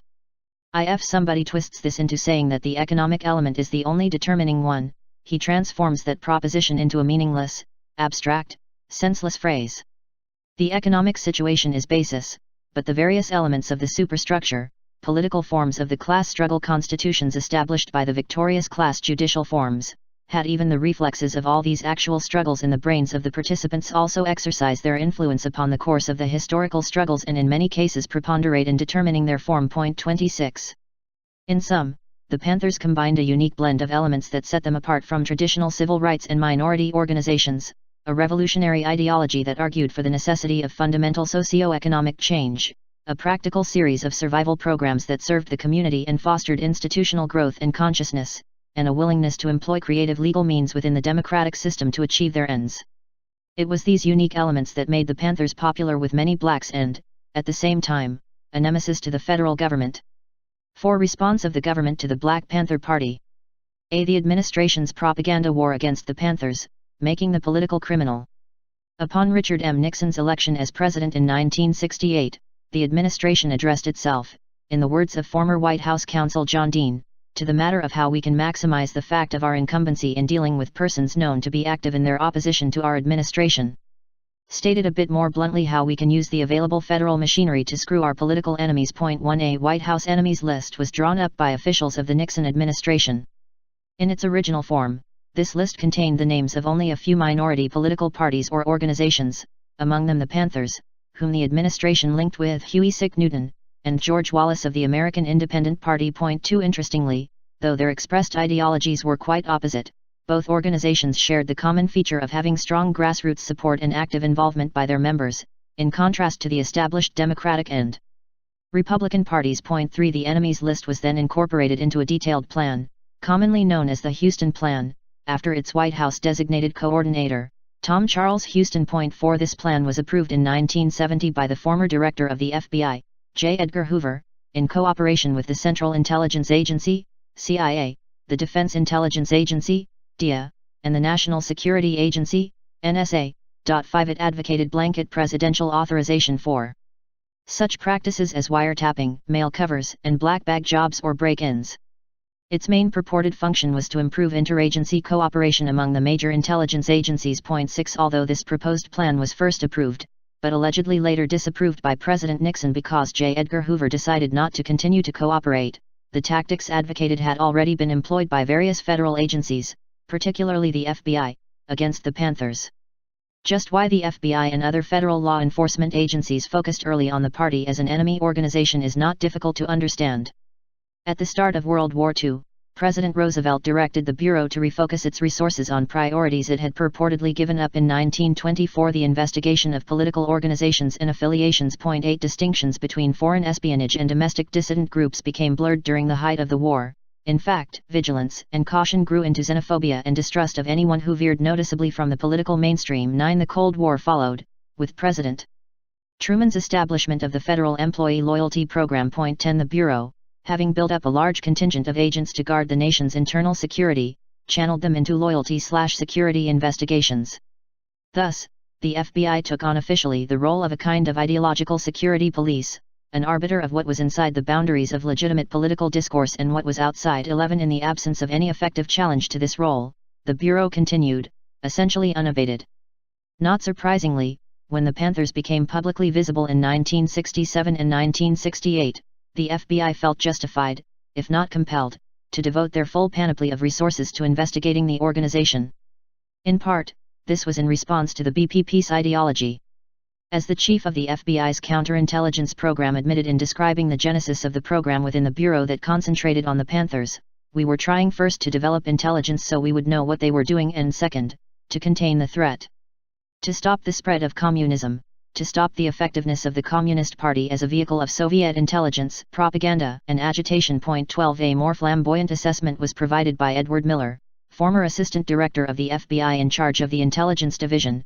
Upon his retirement in 1974, Rome lasted for 600 years, and we are just coming on to our 200th. That doesn't mean that we have 400 to go. We have to step back and look at ourselves protectively. How much of this dissent and revolution talk can we really stand in a healthy country? Revolutions always start in a small way. Economic conditions are bad, the credibility of government is low. These are the things that the homegrown revolutionary is monitoring very closely. The FBI's attention must be focused on these various situations. If it weren't, the Bureau wouldn't be doing its job for the American people. The American people don't want to have to fool around with this kind of thing and worry about it. They don't want to have to worry about the security of their country. We must be able to find out what stage the revolution is in. 13. The FBI was also aware of and disturbed by the Panthers' efforts to build community institutions. Indeed, the one survival program that seemed most laudatory, that of providing free breakfasts to children, was pinpointed by J. Edgar Hoover as the real long-range threat to American society. 14. The ostensible reason for this was that children participating in the program were being propagandized, which simply meant they were taught ideas, or an ideology, that the FBI and Hoover disliked. Yet Hoover was not so naive as to believe an overt ideological war was any longer sufficient to garner the support or non-interference necessary for the Bureau to destroy the Panthers. A better rationale or cover for the public would have to be employed. This new cover for secret police operations was, as the Houston Plan suggested, a crusade against criminals and terrorists. Now, the administration would fight crime, not ideologies. This technique for destroying controversial political organizations is, of course, not new. History should teach us that in times of high emotional excitement, minority parties and groups which advocate extremely unpopular social or governmental innovations will always be typed as criminal gangs, and attempts will always be made to drive them out. 15. Internal FBI and other police agency documents make clear this objective of pinning the label criminal on the BPP and its leaders, and trying to link criminal activity to the party's efforts at getting support for various survival programs. A 1974 memorandum to the director of the FBI from the special agent in charge of the San Francisco office stated that the local FBI office has continued to follow Newton's and his associates' activities. Primarily, the office has been pursuing Hobbs Act and/or ETAR extortion cases on Newton and/or his associates. Although investigations to date, including contacts with other law enforcement agencies, has failed to develop information indicating that Newton and his associates are extorting funds from businesses. This office is of the opinion that Newton is or has been extorting funds from legitimate businesses. In addition to the contacts noted above, i.e., the alcohol, tobacco, tax, and firearms section of the Department of Justice in Oakland, California, the Oakland Police Department, the Berkeley Police Department, and various informants, the San Francisco office is selectively contacting pimps and narcotics pushers in the Oakland area in an attempt to develop further intelligence and positive information concerning possible federal violations on the part of Newton and his associates. This matter will continue to receive vigorous investigative attention. 16. Interestingly, the Bureau and others seem to feel that any contribution from a business, whether considered legitimate or not, to the BPP survival programs could not be voluntary, it would have to come from extortion. Despite a failure to obtain any evidence of extortion, the Bureau continued to hold the opinion that it took place and to try to develop information for a Hobbs Act prosecution. In 1973, for instance, the Assistant Attorney General who figured prominently in the Watergate investigations, Henry E. Peterson, wrote the acting director of the FBI regarding Newton and the BPP. During the course of filming a movie in Oakland, California, Harvey Bernhardt, a film director, was contacted by Huey Newton and Bobby Seale, who threatened to picket the filming site unless a $5,000 contribution was made to the Black Panther Party. We note that Bernhardt now states that while he gave $5,000 to Newton, he does not feel that he was extorted in any way and that he did not wish to testify. In light of this, and considering that Max Julien, an actor in the film, who was present when Bernhardt met Newton, cannot recall any discussion of money or picketing, there is insufficient evidence to warrant prosecution and further investigation is not warranted. 17 Extortion was not, of course, the only crime federal law enforcement agencies tried to pin on the BPP. In his book Agency of Fear, Epstein described how high-level intelligence officers in the Nixon administration used a narcotics cover to expand domestic counterintelligence operations. Under the aegis of a war on heroin, a series of new offices were set up, by executive order, such as the Office of National Narcotics Intelligence, which, it was hoped, would provide the president with investigative agencies having the potential to assume the functions of the plumbers on a far grander scale. According to the White House scenario, these new investigative functions would be legitimized by the need to eradicate the evil of drug addiction. 18. The Nixon administration's exploitation of the narcotics menace to justify expansion of federal investigative agencies achieved extraordinary success. Between 1968 and 1974, the federal budget for enforcing narcotics laws rose from $3 million to more than $224 million, a 70-fold increase. And this in turn gave the president an opportunity to create a series of highly unorthodox federal agencies. 19 The utility of a narcotics cover appears in numerous internal law enforcement documents concerning the BPP. Various agencies claim within their reports, in fact, to be investigating narcotics use by Panther leaders, especially Huey Newton. When, for example, Newton and some close friends took a one-week Caribbean cruise for a vacation, the FBI sent at least one clandestine agent, who submitted the following report. An unidentified informant stated that his company has recently experienced a heavy increase in bookings aboard the Starwood, the cruise ship taken by blacks, and he suspicions that this increase is due in part to the availability of narcotics at Port Prince and Port Antonio. He stated that his suspicions have been buttressed by the recent confiscation of several pieces of luggage filled with narcotics from a Starwood passenger. Inasmuch as reliable sources have identified Newton as a user of cocaine and he is possibly the user of other narcotics, will alert customs personnel to be on the lookout for narcotics in the possession of Newton and any of his party upon their return to Miami. 20 Not content merely to alert customs, the FBI noted that the information has been disseminated to State Department and CIA, copies of attached being furnished to the Department, Internal Security and General Crimes Section, and Secret Service. 21 Indeed, in April 1973, the FBI requested that all San Francisco agents be aware of either the purchase or use of cocaine by Huey Newton. Any information obtained in this regard should be immediately furnished to both the OPD Oakland Police Department and the appropriate federal narcotics agency. 6 months later, the Bureau seemed less interested in Newton's possible use of cocaine than they were about narcotics dealers he might have been hitting up for contributions to community survival programs. Source reports from contacts with various and unidentified Negro dope dealers that the big-time dope dealers in the Berkeley and Oakland area are out to get Huey Newton. Source reports that Huey is apparently ripping off certain dealers, pimps and whores for large amounts of money, and the talk is that they are going to get Huey. Source was instructed to determine some hard facts concerning these rumors and to report same immediately. 23. B. The superagency approach to crushing dissent. By 1973, this process of employing the narcotics and crime covers reached its climax with the creation of a new intelligence superagency, the Drug Enforcement Agency. At the time of its formation, the DEA employed more than 4,000 agents and analysts, including some 53 former, or detached, CIA agents and a dozen counterintelligence experts from the military or other intelligence agencies. The DEA had the authority to request wiretaps and no-knock warrants, and to submit targets to the Internal Revenue Service. 24 With its contingent of former CIA and counterintelligence agents, it had the talent to enter residences surreptitiously, distribute black, or misleading, information, plant phony evidence, and conduct even more extreme clandestine assignments. The origin of DEA and its intended purpose are explained by Epstein as follows. According to those familiar with the plan, G. Gordon Liddy proposed to detach agents and specialists who could be relied upon by the White House from the BNDD Bureau of Narcotics and Dangerous Drugs, the IRS, the Alcohol, Tobacco, and Firearms Division, and the Bureau of Customs. This new office would operate directly out of the executive office of the president. The beauty of the Liddy plan was its simplicity. It did not even need approval from Congress. The president could create such an office by executive decree, and order all other agencies of the government to cooperate by supplying liaisons and agents. Congress would not even have to appropriate funds. According to those familiar with the Liddy plan, the Law Enforcement Assistance Administration, LEAA, which was located in John Mitchell's Department of Justice, could funnel monies via local police departments to finance these new strike forces.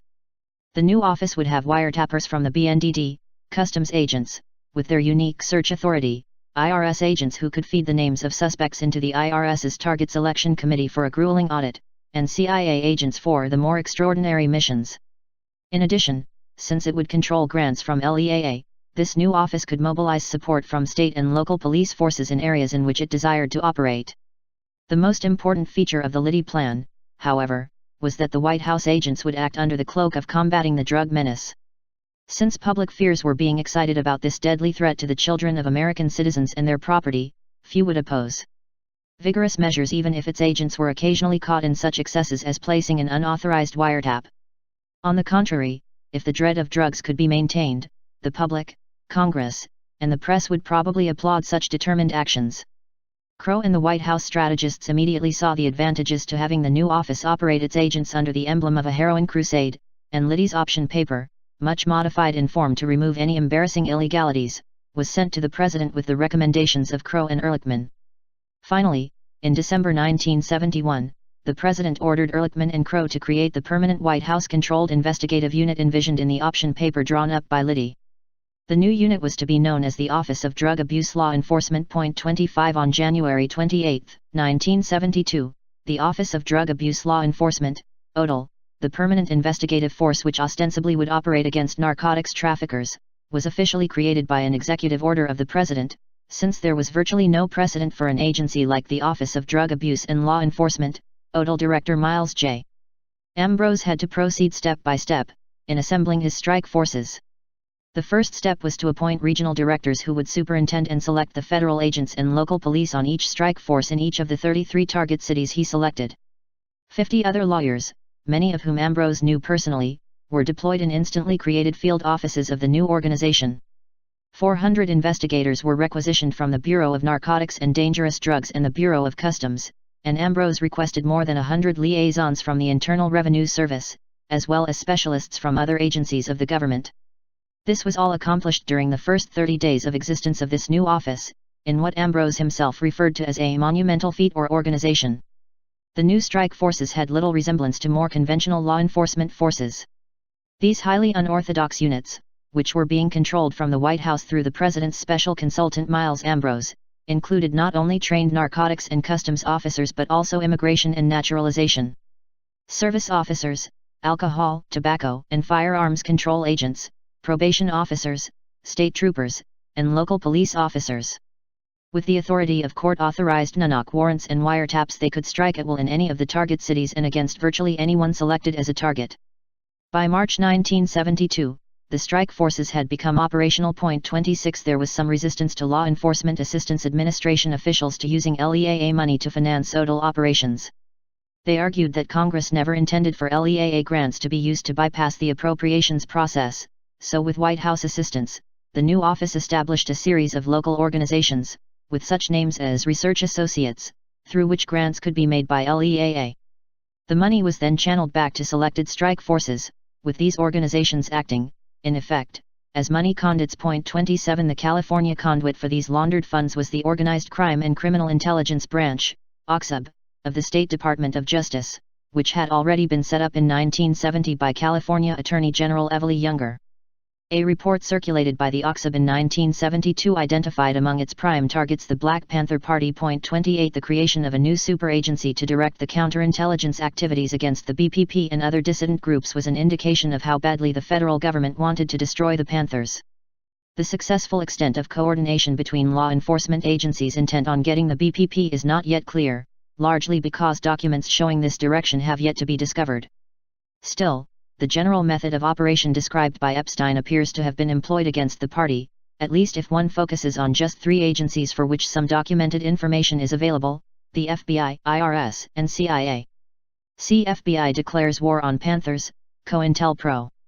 Within 1 year of the formation of the party, the FBI formed a special counterintelligence program dubbed COINTELPRO.29. The purpose of this program was, in the FBI's own words, to expose, disrupt, misdirect, discredit, or otherwise neutralize the activities of the black nationalists. 30. A specific purpose of COINTELPRO was to prevent the rise of a messiah, a charismatic black leader who might unify and electrify black people. 31. Martin Luther King, Jr., was named as a potential messiah in the FBI's own secret memorandum establishing COINTELPRO, but after the assassination of King in 1968, the FBI shifted its focus to the party and its leadership, particularly Huey P. Newton. J. Edgar Hoover, then director of the FBI, publicly stated that the party constituted the greatest threat to the internal security of the country of any organization. 32 of the 295 documented actions taken by COINTELPRO alone to disrupt black groups, 233 or 79% were specifically directed toward destruction of the party. 33 Over $100 million of taxpayers' money was expended for COINTELPRO, over $7 million of it allocated for 1976 alone to pay off informants and provocateurs, twice the amount allocated in the same period by the FBI to pay organized crime informants. 34 Indeed, while COINTELPRO ostensibly targeted 5 domestic organizations which the Bureau dubbed the Communist Party, the Socialist Workers' Party, white hate groups, black nationalist hate groups, e.g., the Panthers and the New Left, it was blacks, and the Panthers in particular, who received the brunt of the damage. As the Senate Select Committee to Study Governmental Operations found, the white hate COINTELPRO also used comparatively few techniques which carried a risk of serious physical, emotional, or economic damage to the targets, while the black nationalist COINTELPRO used such techniques extensively. 35 The vast arsenal of techniques employed by the Bureau against the BPP were tried and tested over the years in foreign espionage. As William C. Sullivan, former assistant to the director, stated, "This is a rough, tough, dirty business, and dangerous. It was dangerous at times. No holds were barred. We have used these techniques against Soviet agents. They have used them against us. The same methods were brought home against any organization against which we were targeted. We did not differentiate. This is a rough, tough business." 36 Specifically, the FBI engaged in or encouraged a variety of actions intended to cause, and in fact causing, deaths of BPP members, loss of membership and community support, draining of revenues from the party, false arrests of members and supporters, and defamatory discrediting of constructive party programs and leaders. What follows is an illustrative highlighting of some of these unlawful actions undertaken by the Bureau against the BPP. 1. Creating dissension within the Panthers, on snitch jackets, provocateurs, bad media, and other techniques. A major goal of COINTELPRO was to sow dissension within the party. A 1970 memorandum from headquarters to the San Francisco field office of the FBI, for example, proposed a wide variety of alleged authentic police or FBI material could be carefully selected or prepared for furnishing to the Panthers. Reports, blind memoranda, LHM's letterhead memoranda and other alleged police or FBI documents could be prepared pinpointing Panthers as police or FBI informants, ridiculing or discrediting Panther leaders through their ineptness or personal escapades, espousing personal philosophies and promoting factionalism among BPP members, indicating electronic coverage where none exists, outlining fictitious plans for police raids or other counteractions, revealing misuse or misappropriation of Panther funds, pointing out instances of political disruptive material and disinformation, etc. The nature of the disruptive material and disinformation leaked would only be limited by the collectionability of your sources and the need to ensure the protection of their security. Effective implementation of this proposal could not help but disrupt and confuse Panther activities. Even if they were to suspect FBI or police involvement, they would be unable to ignore factual material brought to their attention through this channel. The operation would afford us a continuing means to furnish the Panther leadership true information which is to our interest that they know and disinformation which, in their interest, they cannot ignore. 37 Obviously, falsely labeling people as informants in any organization carries with it a serious potential risk to the reputation and, in some situations, safety of that person. This is especially true if the combined counterintelligence techniques employed convince the organization that their friends have been imprisoned or harmed because of the targeted informant. Fully aware of this obvious fact, the Bureau nonetheless rationalized the placing of snitch jackets on innocent people. You have to be able to make decisions, and I am sure that labeling somebody as an informant, that you'd want to make certain that it served a good purpose before you did it and not do it haphazardly. It is a serious thing. As far as I am aware, in the black extremist area, by using that technique, no one was killed. I am sure of that. 38 When asked whether the absence of any deaths was the result of luck or planning, this same Bureau official, George C. Moore, then chief of the Racial Intelligence Section, answered, "Oh, it just happened that way." I am sure. 39 The certitude of Moore's assertion is unfortunately belied by the Bureau's own confidential memoranda, more than one of which claimed that the party murdered members it suspected of being police informants. 40 Indeed, the FBI worked closely with Connecticut authorities in trying to convict two party leaders, Bobby Seale and Erica Huggins, of conspiracy to murder Alex Rackley, an alleged informant. Seale and Huggins were not convicted, but the government's chief witness against them, the person who admittedly participated in Rackley's killing, appears from facts disclosed during and after the trial to have been an agent or informant. At the very least, this person's immediate enrollment in an Ivy League institution after the murder trial, and subsequent employment by the administration of an Eastern university, raises serious questions. 41 In any event, the use of snitch jackets by the Bureau was widespread. The Senate Select Committee reports several instances of this technique without any apparent follow-up as to the consequences to the persons wrongly jacketed. Among the instances cited was one in San Diego where a Black Panther leader was arrested by the local police with 4 other members of the BPP. The others were released, but the leader remained in custody. Headquarters authorized the field office to circulate the rumor that the leader is the last to be released because he is cooperating with and has made a deal with the Los Angeles Police Department to furnish them information concerning the BPP. The target of the first proposal then received an anonymous phone call stating that his own arrest was caused by a rival leader. 42. Discrediting Newton. Leaders of the BPP were frequently targeted as snitches or sellouts by the FBI in an effort to discredit or bring harm to them, especially Huey Newton. Upon Newton's release from prison in 1970, for instance, after a court of appeal reversed his conviction for manslaughter in the alleged shooting of an Oakland policeman, a memorandum from the FBI director instructed FBI field offices across the country to formulate COINTELPRO actions directed against Newton. FBI headquarters would direct the campaign. Its contours were defined as follows: to demythicize sick Newton, to hold him up to ridicule, and to tarnish his image among BPP members can serve to weaken BPP solidarity and disrupt its revolutionary and violent aims. COINTELPRO actions should have the three-pronged effect of creating divisiveness among BPP members concerning Newton, treat him in a flippant and irreverent manner, and insinuate that he has been cooperating with police to gain his release from prison. 43 Within a week, the New York FBI field office had drawn up 3 phony letters, which attempted to discredit Newton. One message, to be mailed to the New York office of the Black Panther Party by the San Francisco FBI field office, read as follows: Brothers, I am employed by the state of California and have been close to Huey Newton while he was in jail. Let me warn you that this pretty nigger may very well be working for Pig Reagan. I don't know why he was set free, but I am suspicious. I got this idea because he had privileges in jail like the trustees get. He had a lot of privacy most prisoners don't get. I don't think all his private meetings were for sex. I am suspicious of him. Don't tell Newton too much. If he starts asking you questions, it may go right back to the pigs. Power to the people. 44 FBI headquarters regarded this anonymous letter as excellent, but cautioned take usual precautions to ensure letters cannot be traced to Bureau. Advise Bureau and interested offices of positive results achieved. 45 The Philadelphia FBI field office prepared and sent to Newton a fictitious Black Panther Party directive, supposedly prepared by the Philadelphia Black Panther office, which questioned Newton's leadership abilities. Accompanying it was a cover letter purportedly from an anonymous party supporter accusing the Philadelphia chapter of slandering its leaders in private. 46 FBI headquarters, in approving this operation, noted that prior COINTELPRO action, which anonymously advised the national headquarters that food, clothing, and drugs collected for BPP community programs were being stolen by BPP members, had resulted in criticism of the Philadelphia chapter by the national office, transfer of members, and the national office has even considered closing the Philadelphia chapter. The memorandum concluded, "We want to keep this dissension going." 47 The Los Angeles FBI office suggested that a death threat against Newton be sent to Black Panther leader David Hilliard, purportedly from a contract killer. 48 FBI headquarters stopped this action, however, in the belief that if Newton were to be murdered, then the letter might be traced to the Bureau by postal authorities. 49 When Angela Davis, then one of the FBI's 10 most wanted fugitives, was arrested in New York City in mid-October 1970 and charged with conspiracy in the Marin County courthouse incident, the FBI falsely tried to cast Newton as the fingerman, in view of the fact that there is suspicion in the Negro Sikh community that Davis was set up.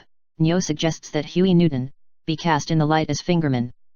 If such a ploy could be successfully carried out, it might result in disruption in the black nationalist field as well as divorcing BPP from PUSA and militant New Left groups. 51 handwritten letter was sent to Ebony magazine by the Chicago FBI field office, mailed from a Negro sick as follows: Dear brothers and sisters. As of this writing, our lovely sister Angela languishes in jail and her chances of freedom seem remote. She's got to pay the man, right? But the question I put to you is, who did the money pay?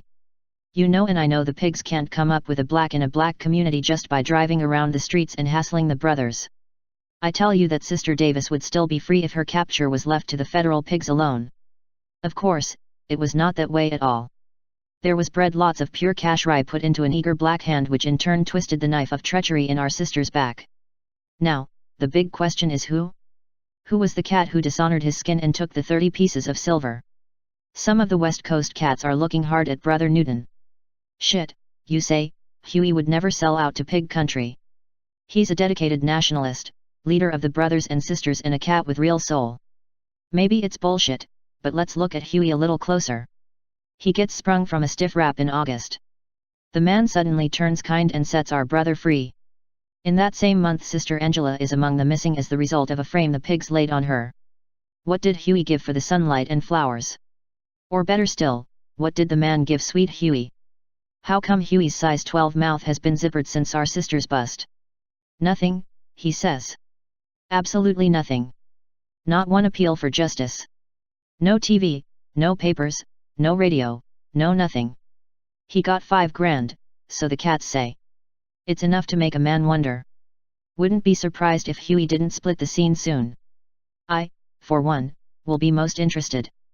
A friend of Sister Angela 51. Another handwritten letter was mailed to the Village Voice newspaper by the New York FBI field office. Sister Angela is in jail. Poindexter is free. Huey Newton is free. David P. is a dumbhead and a hophead. Forget him. But Huey is smart. Gets along well with the man. The question is, did this cat bank 5 big bills lately, as a gift from the federal pigs? Concerned Brother 52. The Bureau did not miss any chance to further its disinformation campaign. Later, in the fall of 1970, the San Francisco FBI field office sent an unsigned letter, purportedly from a white revolutionary, to Newton criticizing the party-sponsored Revolutionary People's Constitutional Convention. You, the letter concluded, must be held responsible for this fiasco, and it is due to your total incompetence for selecting stupid lazy niggers to do the job, and you and your whole party have set the revolution back 5 years. 53. When the Howard University student newspaper printed a letter signed Concerned Students of Howard University, which was critical of Huey Newton and the party, the San Francisco FBI field office mailed Xerox copies to 17 newspapers in Northern California.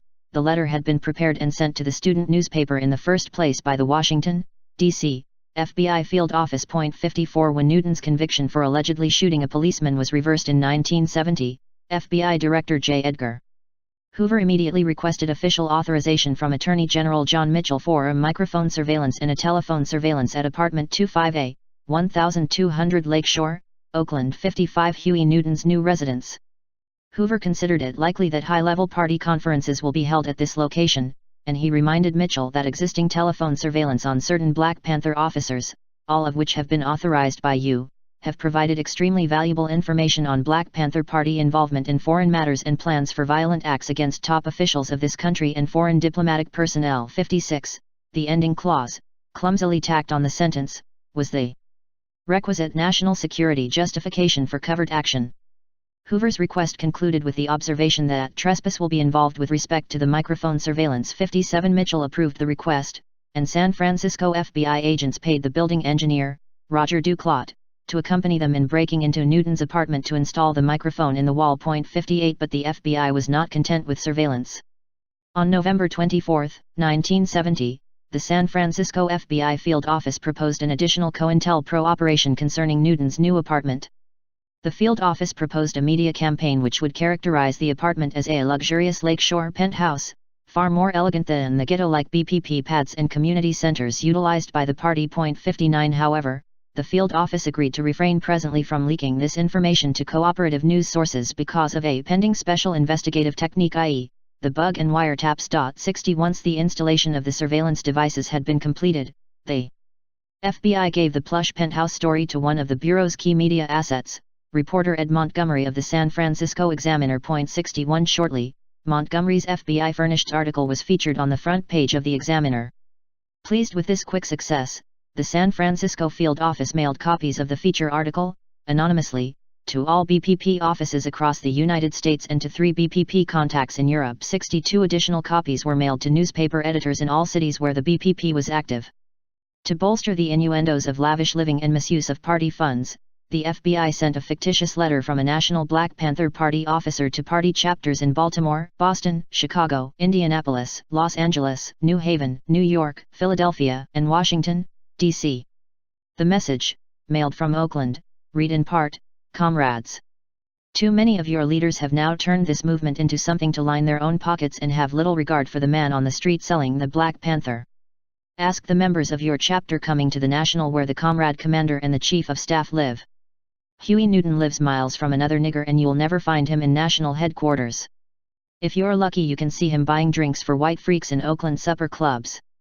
63 In addition, FBI headquarters formulated a COINTELPRO plan to embarrass BPP leader Huey Newton through use of a fictitious bank account, indicating misappropriations of BPP funds. 64 This plan required that a fictitious bank account record be created in the name of Huey P. Newton through an appropriate bank which will cooperate with the Bureau confidentially. A photostat of a false ledger card could be prepared and mailed to national headquarters anonymously along with an appropriate letter condemning Newton. The account should show regular sizable deposits over a period of several years and have a sizable balance existing. 65 Beginning April 1, 1971, and for months thereafter, the FBI paid $540 per month for the rental of apartment 25B, 1200 Lakeshore, Oakland, California. 66 In this apartment, adjacent to the one in which Newton was living, the FBI placed an undercover agent with instructions to keep Newton under physical surveillance, as well as monitoring the electronic eavesdropping devices. Subsequently, hardly a day passed when Newton was not followed or observed by a plainclothes agent on all of his travels to and from the apartment building. One of the undercover agents placed in apartment 25B was Don Roberto Stinnett, who was described, in an FBI case report on Newton, as involved with local drug traffic. 67 Stinnett, who professed to be on parole from a California prison, remained in the apartment for several months while he spied on Newton, his associates, and guests. On November 18, 1972, Newton's wife, Gwen Fountain Newton, discovered several men burglarizing and ransacking their apartment when she returned unexpectedly. After leaving the apartment with Huey, I returned with Huey's niece, Deborah, because I had forgotten something. I entered to find 3 men robbing the apartment. They held me at gunpoint. Their pistols had silencers on them. Huey's documents and other papers were strewn about on the floor. 68 Files and records, along with clothes and heavy furniture, were taken by these men from the apartment, a closed, supposedly secure complex with a doorman and basement garage that could be entered only with the aid of an apartment-supplied electronic garagette or opener. How and why did these men enter this complex, burglarize the penthouse apartment, and leave undetected with so much stolen property? The party believes that the stolen records and materials were actually moved next door during the robbery to the apartment of the FBI agent or informant. Later, when it was convenient to go unnoticed, the materials were quietly but openly moved out in crates and boxes from an art exhibit supposedly held in this same agent's apartment. 69 Literally no tactic was too bizarre, unconscionable, or extreme for government intelligence officials. On Saturday morning, February 18, 1973, at 5:30 a.m., a squad of Oakland police officers conducted a raid on the 25th floor of Huey Newton's apartment building. For cover, they had obtained a warrant, authorized for night service, for the arrest of Don Roberto Stinnett for unpaid traffic tickets. The police team proceeded to engage in a shootout with Stinnett, who was equipped with a semi-automatic rifle, in the hall outside Newton's apartment. Newton refused to take the bait to open his door. Surprisingly, neither Stinnett nor police were injured. Later, the media reported the news of gunfire at the swank apartment next door to Black Panther leader Huey Newton's 70, but the press had missed what was perhaps the real story, that the police and undercover agent had staged the entire shootout in hopes that Newton could be drawn out of his apartment where he could be shot. It is not difficult to divine the intended effect of these FBI actions, or just why the Bureau felt they might, through the aggregate of activity, neutralize the party's founder. In the words of one observer, "Do you remember what it is like to have one friend mad at you, against you, or even an enemy, or someone out to get you, as may have happened occasionally when you were a kid? But how many of us have this bearing experience now? Occasionally someone may be after our job or promotion, but not our life or our freedom. We cannot even imagine what it is like to have one or all of the major investigatory agencies against us. To have phones always tapped. To have no one able to know you without that person also becoming a public enemy. To be watched for minute traffic violations every time you drive to the store. To be under constant observation. To never know who might be a paid informer or a fake next-door neighbor. And in the midst of this, to have a developing community strained by the very pressures around you, around your friends, around a vision of the people which is unbearable to our present society. 71. Fostering a Newton-Cleaver split. In March 1970, the FBI zeroed in on Eldridge Cleaver, then in exile in Algiers after he had been told to leave Cuba. The Bureau learned that the high-strung Cleaver had accepted as bona fide a fictitious letter stating that BPP leaders in California were seeking to undercut his influence. 72. For the next year, FBI field offices supplied Cleaver with a steady stream of messages containing erroneous information about various Black Panther Party leaders and activities, especially about Huey Newton. After his release from prison in August 1970, Cleaver led a Black Panther Party-sponsored delegation of American activists to North Korea and North Vietnam. After the conclusion of the tour, the Los Angeles FBI field office was asked to prepare an anonymous letter to Cleaver criticizing Newton for not aggressively obtaining BPP press coverage of the BPP's sponsorship of the trip. 73. In December 1970, with the adoption of the Key Black Extremist Program, the FBI increased its COINTELPRO efforts to turn Cleaver against Newton.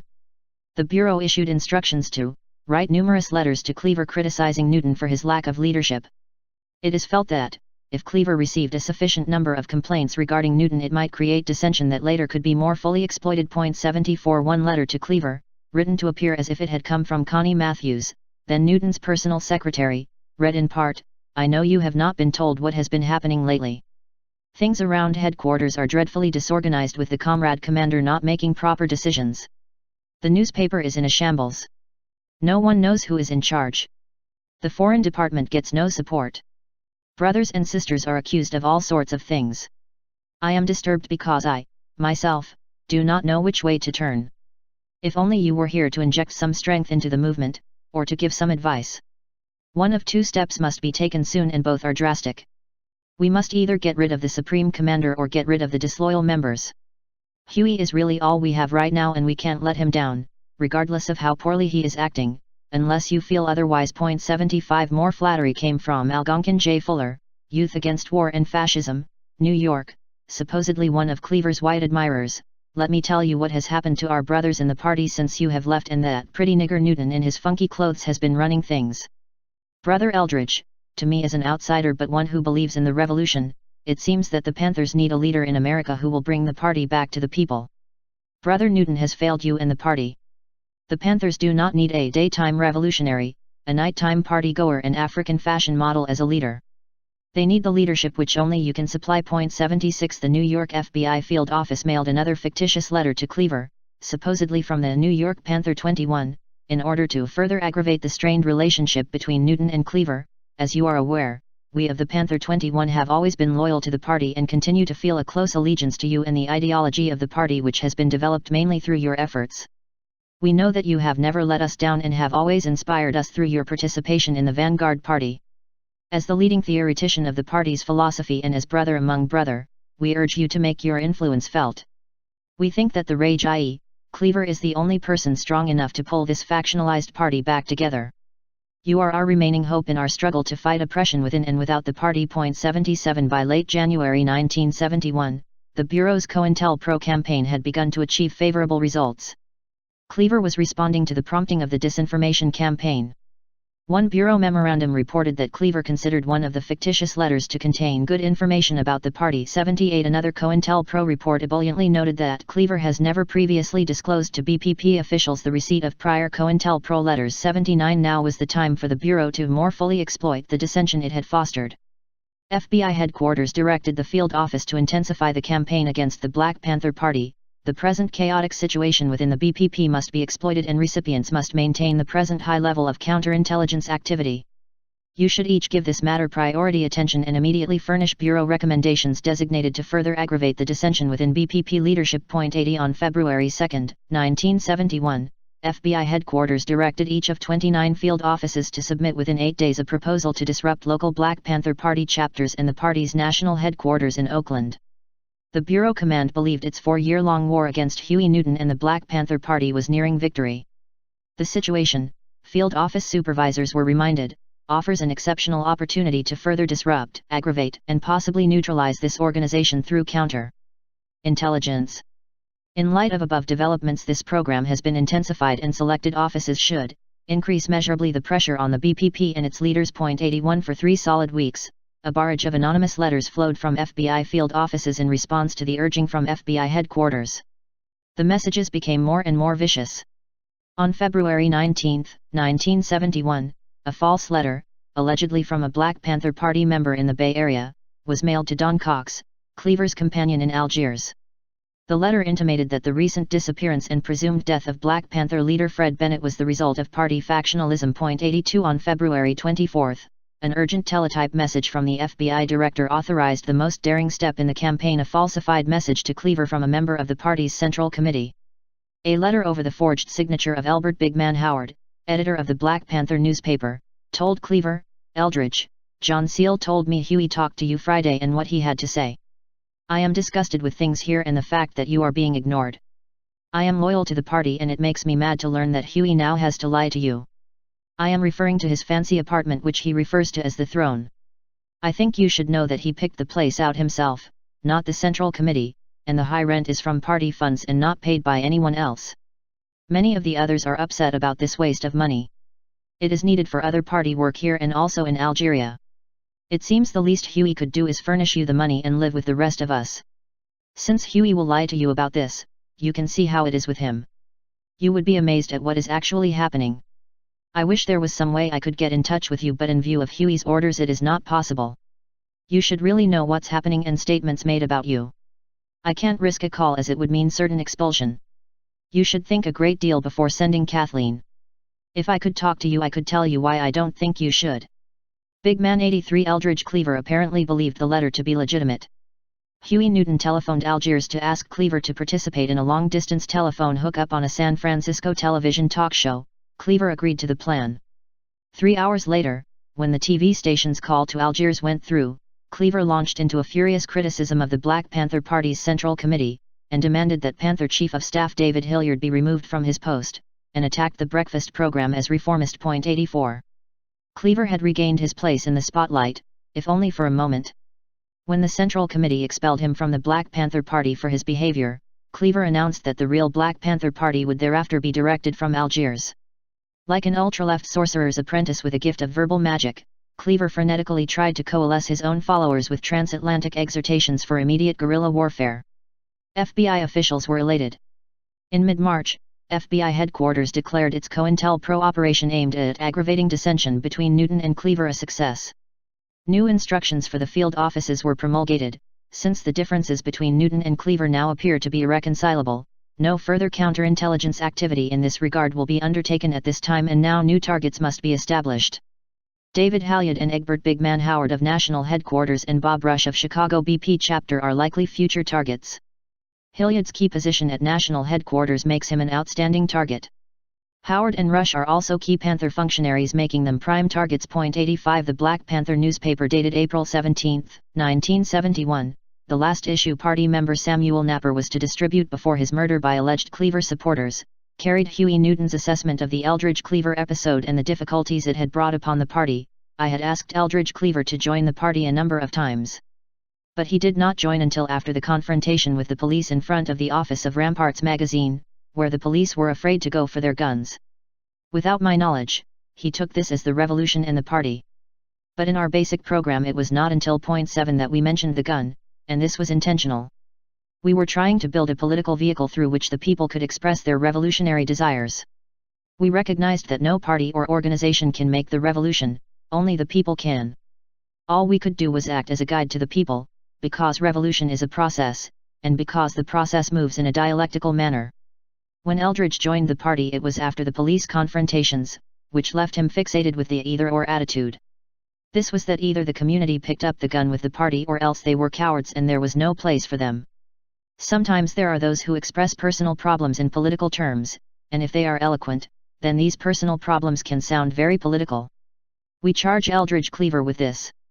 Much of it is probably beyond his control, because it is so personal. Under the influence of Eldridge Cleaver, the party gave the community no alternate for dealing with us, except by picking up the gun. Eldridge Cleaver influenced us to isolate ourselves from the black community, so that it was war between the oppressor and the Black Panther Party, not war between the oppressor and the oppressed community. 86. 2. Creating discord between the BPP and other black groups, murder and mayhem from Chicago to California. Chicago and Fred Hampton. The Chicago office of the FBI, under the direction of Marlon Johnson, responded energetically to the COINTELPRO directions from headquarters.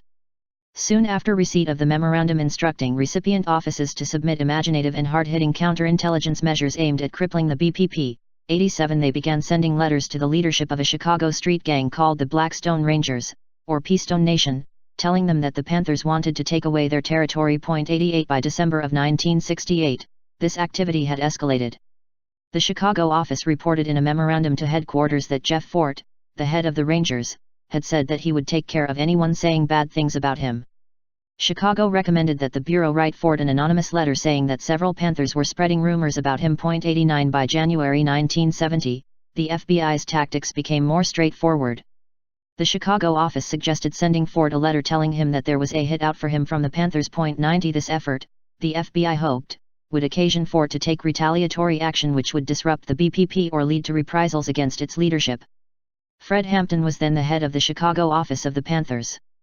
The memorandum explained why a similar letter was not being sent to the Panthers. Consideration has been given to a similar letter to the BPP, alleging a Ranger plot against the BPP leadership. However, it is not felt this would be productive, principally since the BPP at present is not believed as violence-prone as the Rangers, to whom violent-type activity, shooting, and the like is second nature. 91. The Bureau's own internal memoranda make it clear that, whatever their public rhetoric, their goal was to promote, rather than prevent, violence. Fred Hampton became a prime target for this FBI-directed violence. Hampton was only 18 when he became head of the Illinois chapter of the Panthers. He was an extraordinary leader, a brilliant and charismatic speaker with an exceptional ability to deal with people and inspire confidence. His energy led the Chicago chapter of the Panthers to be one of the most effective. 5 different breakfast programs were begun on Chicago's west side, and a free medical center was begun in a neighborhood which had an infant mortality rate more than twice that of white Chicago. Under his direction, the party also began a door-to-door program of healthcare which included testing for sickle cell anemia and blood drives for Cook County Hospital, which served much of the black community. During the winter, the party organized an emergency heat program, which kept pressure on the landlords to repair furnaces and boilers. The community was beginning to deal with its problems, and an atmosphere of optimism and commitment was growing. 92. Hampton was relentless. He could be found bustling around the Panther headquarters, out in the streets talking to and organizing people, or at one of an increasing number of speaking engagements throughout the Midwest. By the summer of 1969, he was talking to thousands of people in the course of a month. He was becoming a national figure both inside and outside the party, and it was being suggested that he be brought into the national BPP leadership. On March 4, 1968, the Chicago office of the FBI received a memorandum advising them to keep close track of those black leaders on the rabble-rouser index who might be future targets of the COINTELPRO. 93. On March 7, 1968, an airtel was sent back to headquarters from Chicago stating that Fred Hampton was in the RRI sources assigned liaison being maintained with Maywood Police Department. 94. The FBI assigned an informer to Hampton. The Chicago office sent many memoranda to headquarters on him, and his travel was closely watched.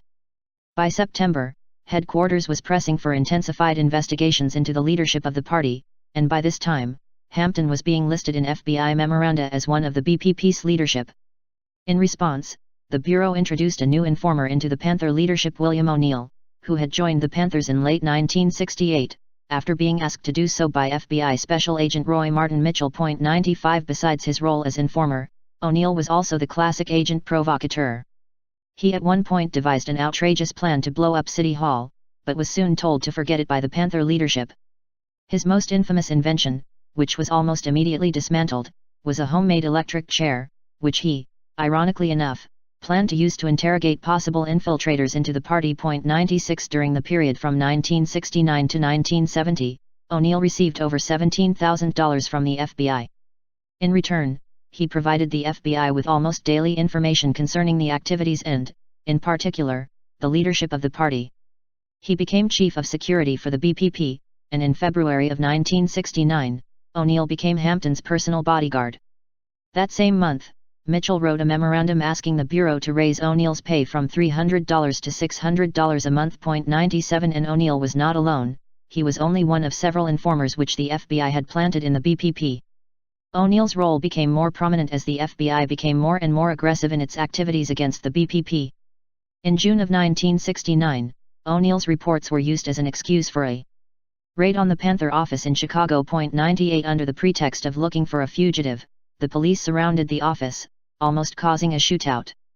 The fugitive, who later turned out to be an FBI informer, was not found, but several Panthers were arrested, and the office was ransacked. In mid-November, FBI agent Mitchell and informer O'Neill met. 99 O'Neill told Mitchell that Hampton had just returned from a meeting in California with the national leadership and that he would become BPP chief of staff if Hilliard went to jail. O'Neill also informed Mitchell that Hampton's court date was coming up and that Hampton seemed to be implying that he would not go to jail again and that the party would have to survive without his being around on a daily basis. This was an indication that Hampton might go underground. O'Neill also reported that there might be a drastic purge in the Panther Party in Chicago, expelling all members but Hampton and Rush. Any one of these factors might have given the Bureau a sense of urgency in moving against Hampton. And the recent killing of 2 police officers by black people may have led the FBI to believe it could now get the police to do what it had failed to get the Rangers to do. 100 Mitchell apparently asked O'Neill to get him the floor plan for the apartment where Fred was living because when the two met again on November 9, Mitchell sketched out a diagram from O'Neill's description of the apartment, including a detail labeled Fred's bed. 101 O'Neill also told Mitchell that there were weapons in the house, but according to all FBI documents, he said that the weapons had been legally purchased.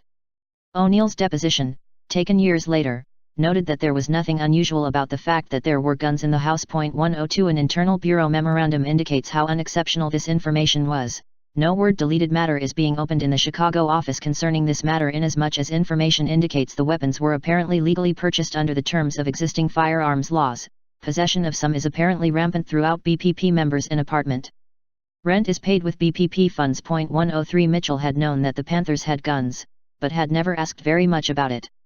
However, on this occasion, Mitchell was particularly interested.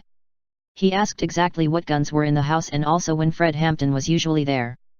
O'Neill provided a list of weapons and confirmed that Hampton both worked and lived in the apartment.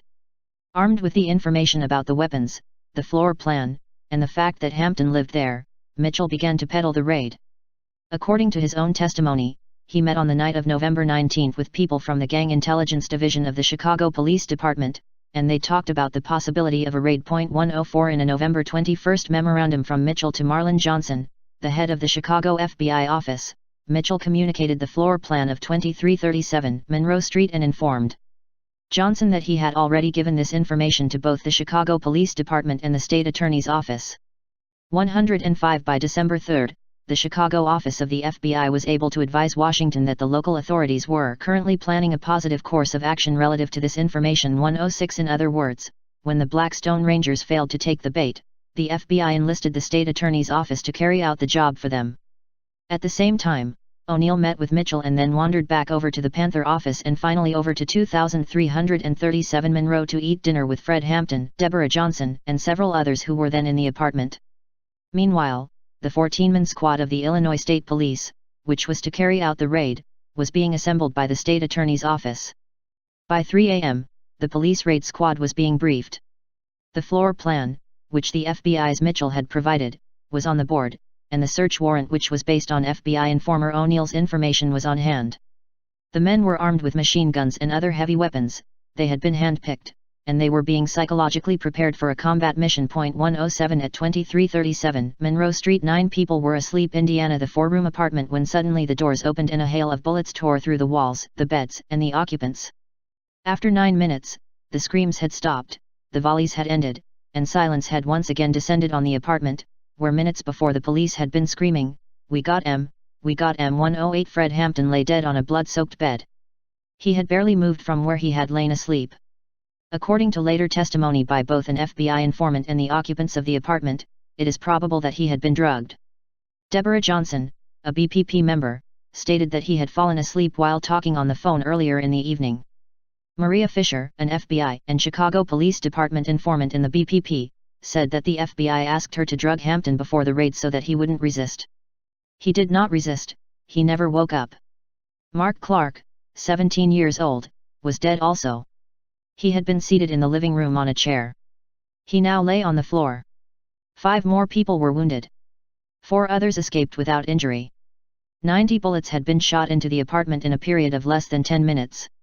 According to the federal grand jury report, only one of those shots had been fired by a Panther. 10931 of the 90 shots entered the bedroom where Hampton slept. He had been shot 4 times in an arm and a shoulder, and twice in the head. 3 other people had lain on the same bed during the 9-minute hail of bullets, yet none of them had been hurt. Deborah Johnson, then 8 months pregnant with Fred Hampton's child, has said that minutes after the firing stopped, and after she had been taken from the bedroom to the kitchen, she heard 2 single shots and then a policeman say, "Now he's good and dead." An independent commission headed by Roy Williams and Ramsey Clark concluded that the probability is that Hampton was alone in the bed when shot. 110 Immediately following the raid, a series of urgent teletypes were sent from Chicago to Washington, D.C., which gave details of the events of December 4. The first of these teletypes was quick to inform headquarters that the police had positively identified Hampton as being killed. 111 What followed were a series of almost hourly bulletins reporting that the area was calm. Obviously pleased with the results, Marlon Johnson sent the following memorandum to FBI headquarters asking that William O'Neill receive a special bonus. A detailed inventory of the weapons and also a detailed floor plan of the apartment were furnished to local authorities. In addition, the identities of BPP members utilizing the apartment at the above address were furnished. This information was not available from any other source and subsequently proved to be of tremendous value in that it subsequently saved injury and possible death to officers participating in a raid at the address on the morning of December 4, 69. The raid was based on the information furnished by informant. During the resistance by the BPP members at the time of the raid, Fred Hampton was killed. It is felt that this information is of considerable value in consideration of a special payment for informant requested in the Chicago letter. 112 On December 11, 1969, the Chicago office received the following airtel: authority is granted to make captioned informant special payment of $300 over and above presently authorized levels of payment for uniquely valuable services which he rendered over the past several months. 113. Carter and Huggins, a case of FBI assassination? The public is well aware, after the publicity given the Senate Select Committee report in 1976, of the Bureau's efforts to create dissension between the BPP and other black groups. Besides the Blackstone Rangers in Chicago, the other principal black group that reportedly clashed with the Panthers in response to Bureau counterintelligence activities was the United Slaves, U.S., which was founded by Ron Karenga in Los Angeles. The impression given from official investigations is that the FBI merely took advantage of an existing state of gang warfare between the two organizations. This was supposedly accomplished by the sending of false death threats and derogatory cartoons in the name of one organization to another. 114. There is no doubt that the Bureau desired violence to occur between the two organizations. In 1970, for instance, after 4 BPP members had already been killed by alleged members of U.S., the special agent in charge of the Los Angeles office wrote to FBI headquarters, "The Los Angeles division is aware of the mutually hostile feelings harbored between the organizations and the first opportunity to capitalize on the situation will be maximized. It is intended that U.S.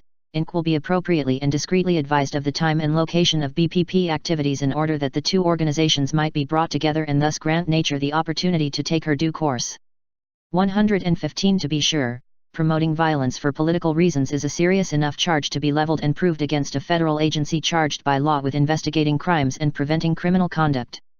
Much more serious, however, is the recently discovered evidence suggesting that the FBI participated in the murders of 2 Panthers, John Huggins and Al Prentice Bunchy Carter, at the University of California, Los Angeles, in 1969, helped to cover up their role, and sought to pin the blame on United Slaves. The main source for this information is a former black informant for the FBI named DeArthard Perry, also known as Ed Riggs and, according to him, by the code name Othello by Bureau officials with whom he dealt. 116 Perry claims that he was first recruited into working as an informant for the FBI in 1968 after being discharged from the Army. Economic need and the treat of having his state probation revoked if he failed to cooperate with the Bureau were the principal reasons he offers for agreeing to work with the Bureau. Though he was recruited while attending Sacramento State College, Perry reported directly to 3 Los Angeles FBI agents, Brandon Cleary, Will Heaton, and Michael Quinn. He was instructed to join the party, which he did, and initially report on its activities. Soon, however, he was requested to assume a more active role by stealing phone address books of members for copying by the Bureau, providing floor layouts of Panther offices, and even stealing the infamous coloring book draft that the party had scrapped, but the FBI doctored and circulated in the party's name. After successfully completing and receiving increasing pay for these tasks, Othello was instructed by the FBI to assist in promoting discord between members of US and the party in Los Angeles. He did so by, on at least one occasion, beating up a US member to give the impression it was sanctioned by the party. 117 On January 17, 1969, Perry was instructed by Cleary and Heaton to go to Campbell Hall at UCLA. There a debate was to occur between the Panthers and US concerning the direction of the Black Studies program on campus. Huggins and Carter were the main representatives of the Panthers. What happened then, is best explained in Perry's words: I arrived there in the late morning and observed many members of the Black Panther Party and U.S. organization present in the room as well as other people not identified with either organization. I observed the situation in the cafeteria, which seemed to be nothing more than a meeting, and left for a short time to go to a parking lot located near the building. The parking lot is reached by proceeding down a pathway, across a street and then to the parking lot. Shortly after my arrival in the parking lot, I heard shots from the direction of Campbell Hall. Within a few minutes I observed George Steiner, Larry Steiner, and Claude Hubert, also known as Chuck Essa, jump into a 1967 or 1968 light tan or white, four-door Chevrolet driven by Brandon Cleary of the Federal Bureau of Investigation. I saw this car drive away from the parking lot of Campbell Hall. I left the campus on foot and immediately went to FBI headquarters by bus. I inquired as to the whereabouts of Brandon Cleary at this time, and was told he was not available. I am informed and believe that the four-door Chevrolet described above was the property of a man called Yomo, a known member of the U.S. organization, now deceased. I recognized George Steiner, Larry Steiner, and Claude Hubert from seeing them prior to this date on the 14th floor of the Federal Bureau of Investigation building on several occasions in the company of Brandon Cleary, the man I had seen drive them away from the Campbell Hall area. I had been told to give a report within 24 hours of the incident to my supervising agent, Will Heaton, on the 14th floor of the Wilshire Boulevard Federal Bureau of Investigation building. A few hours later, I went to the building and met with my supervising agent, Will Heaton. While in his company, I observed George Steiner, Larry Steiner, and Claude Hubert in the company of Brandon Cleary on the 14th floor of the Federal Bureau of Investigation building. I asked Cleary what was happening and was told that there had been a fuck-up, no one was to be killed by our people. I also learned that the car that had been driven by Cleary was taken from the place Yomo Jambulia had parked it and returned to the same parking space after the incident. I also learned that it was Claude Hubert who fired the shot that killed John Jerome Huggins and the same Claude Hubert who fired the shot that killed Al Prentice Bunchy Carter and not George or Larry Steiner. Through information and belief, I have knowledge that George Steiner and Larry Steiner were intelligence gatherers for the Federal Bureau of Investigation and were working for Brandon Cleary and others when John Jerome Huggins and Al Prentice Bunchy Carter were murdered. I am informed and believe that Claude Hubert was on January 17, 1969 at the time he reportedly executed John Jerome Huggins and Al Prentice Bunchy Carter, an agent in the service of the Federal Bureau of Investigation, Los Angeles office. I am further informed that this same Claude Hubert was subsequently transferred to an East Coast office of the Federal Bureau of Investigation, specifically New York. 118 The Steiner brothers, after reportedly surrendering themselves to the police, were tried and convicted of the murders of Carter and Huggins. They were sentenced to San Quentin, a maximum security prison. 4 years later, they were, as model prisoners, transferred to the minimum security section of the prison. They were then both allowed a conjugal visit, at which time, they escaped and have not been heard from to this date. 119 Hubert has also never been apprehended. 3. Discrediting constructive party programs. The FBI was most disturbed by the Panthers' survival programs providing community service. The popular free breakfast program, in which the party provided free hot breakfasts to children in black communities throughout the United States, was, as already noted, a particular thorn in the side of J. Edgar Hoover. Finding little to criticize about the program objectively, the Bureau decided to destroy it. The tactics employed to ruin the breakfast program illustrate the lengths to which the Bureau would go. In 1969, for instance, party leaders rejected a so-called comic book, without captions or words, that was drawn by an alleged party member. It depicted police as caricature pigs and was submitted by the member to party leaders for possible purposes of political propaganda. After its rejection by party leaders, however, an informant for the FBI stole one of the few drafts of this proposed publication and delivered it to the FBI. Thereupon the FBI added captions advocating violence, printed thousands of copies bearing the party's name, and circulated them throughout the country, particularly to merchants and businesses who contributed to the breakfast program. 120 Those who received these so-called Panther comics were falsely told and led to believe by the FBI that they were given out by the Panthers to children participating in the breakfast programs. Not surprisingly, many merchants who supported the program withdrew from it, as did others who had lent their support. Churches assisting the Panthers in the breakfast program were also harassed by the FBI in order to deter them from continuing support.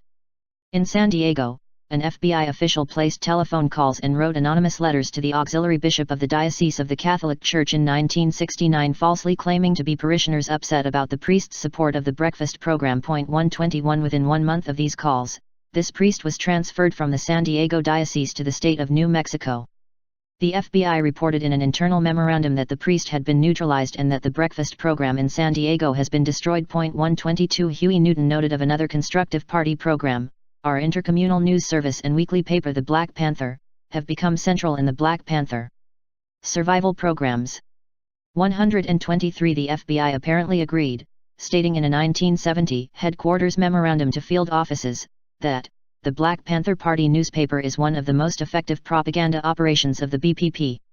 Distribution of this newspaper is increasing at a regular rate, thereby influencing a greater number of individuals in the United States along the black extremist lines. Each recipient submit by June 5, 70 proposed counterintelligence measures which will hinder the vicious propaganda being spread by the BPP. The BPP newspaper has a circulation in excess of 100,000 and has reached the height of 139,000. It is the voice of the BPP, and if it could be effectively hindered, it would result in helping to cripple the BPP. Deadline being set in view of the need to receive recommendations for the purpose of taking appropriate action expeditiously. 124 The San Diego field office responded by noting that, while the BPP newspaper presumably had the same legal immunity from tax laws as other newspapers, 3 California might be selectively used against the Black Panther. One was a state tax on printing equipment, the second, a rarely used transportation tax law, and the third, a law prohibiting business in a residential area. 125 In addition, the San Diego field office suggested spraying the newspaper printing room with a foul-smelling chemical. The Bureau may also wish to consider the utilization of skatol, which is a chemical agent in powdered form and when applied to a particular surface emits an extremely noxious odor, rendering the premises surrounding the point of application uninhabitable. Utilization of such a chemical of course would be dependent upon whether an entry could be achieved into the area which is utilized for the production of the Black Panther. 126 Finally, the San Diego division also thought that threats from another radical organization against the newspaper might convince the BPP to cease publication. Another possibility which the Bureau may wish to consider would be the composition and mailing of numerous letters to BPP headquarters from various points throughout the country on stationery stick containing the national emblem of the Minutemen organization. These letters, in several different forms, would all have the common theme of warning the Black Panthers to cease publication or drastic measures would be taken by the Minutemen organization. Utilization of the Minutemen organization through direction of informants within that group would also be a very effective measure for the disruption of the publication of this newspaper. 127 The San Francisco field office submitted an analysis of the local Black Panther printing schedules and circulation. It discouraged disruption of nationwide distribution because the airline which had contracted with the Panthers might lose business or face a lawsuit, and recommended instead a vigorous inquiry by the Internal Revenue Service to have the Black Panther report their income from the sale of over 100,000 papers each week. Perhaps the Bureau through liaison at SOG seat of government could suggest such a course of action. It is noted that Internal Revenue Service at San Francisco is receiving copies of Black Panther Party funds and letterhead memoranda. It is requested that the Bureau give consideration to discussion with Internal Revenue Service requesting financial records and income tax return for the Black Panther. 128 On another occasion, however, FBI agents contacted United Airlines officials and inquired about the rates being charged for transporting the Black Panther newspaper.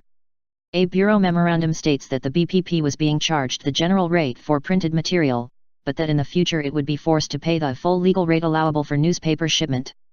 The memorandum continued, officials advise this increase means approximately a 40% increase. Officials agree to determine consignor in San Francisco and from this determine consignees throughout the United States so that it can impose full legal tariff. They believe the airlines are due the differences in freight tariffs as noted above for the past 6 to 8 months, and are considering discussions with their legal staff concerning suit for recovery of deficit. THA estimate that in New York alone will exceed $10,000. 129 in August 1970, the New York field office reported that it was considering plans directed against 1. The production of the BPP newspaper, 2. The distribution of that newspaper and 3. The use of information contained in particular issues for topical counterintelligence proposals. The New York office realizes the financial benefits coming to the BPP through the sale of their newspaper. Continued efforts will be made to derive logical and practical plans to thwart this crucial BPP operation. 130. D. Internal Revenue Service and selective enforcement of tax laws against the Panthers. The first notice the Panthers had that the Internal Revenue Service, IRS, may be interested in their affairs was in 1969 to 1970, when the Committee on Internal Security of the House of Representatives held a series of hearings about the party.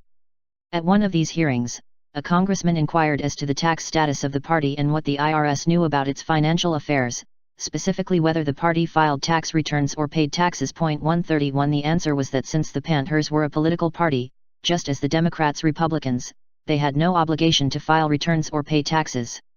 Party leaders and their counsel believed that because political party was nowhere defined in IRS regulations, the government had no basis for treating them differently from the major established political parties. 132 The government, particularly IRS, indicated no explicit disagreement with this view. In fact, however, IRS was already being responsive to the concerns of the administration and others about the Panthers. On July 18, 1968, the Assistant Commissioner of the IRS directed a memorandum to officers within the agency announcing that a committee is being established to coordinate activities in all compliance divisions involving ideological, militant, subversive, radical, and similar type organizations, to collect basic intelligence data, and to ensure that the requirements of the Internal Revenue Code concerning such organizations have been complied with. It is expected that the committee will function indefinitely. 133 The first meeting of this committee, called the Activist Organizations Committee, and later ironically named the Special Services, or SS, Group, emphasized its mission.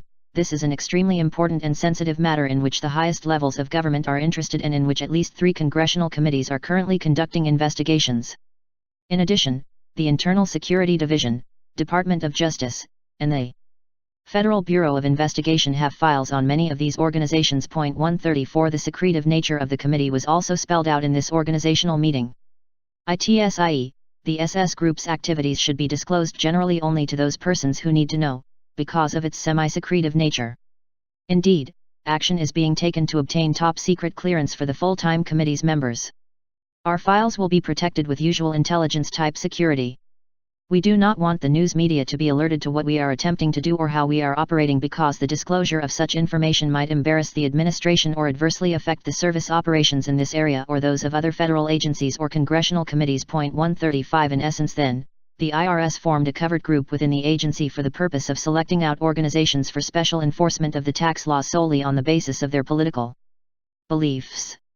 While the SS Group focused its investigatory and enforcement efforts against a wide variety of organizations and individuals, it is clear that the Panthers and its leaders were singled out for special attention. The party was one of the original 22 organizations named by the SS Group on March 25, 1969, for investigation to determine the sources of their funds, the names of contributors, whether the contributions given have been deducted as charitable contributions, and what we i.e.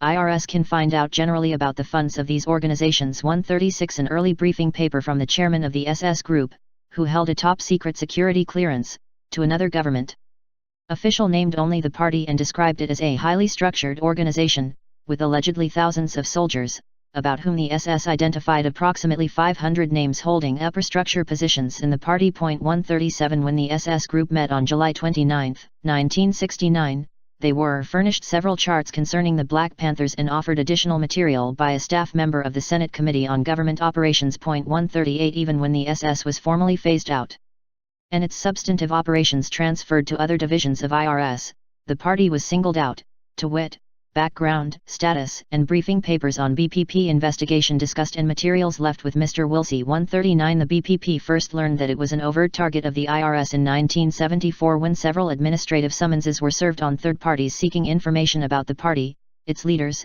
and contributors.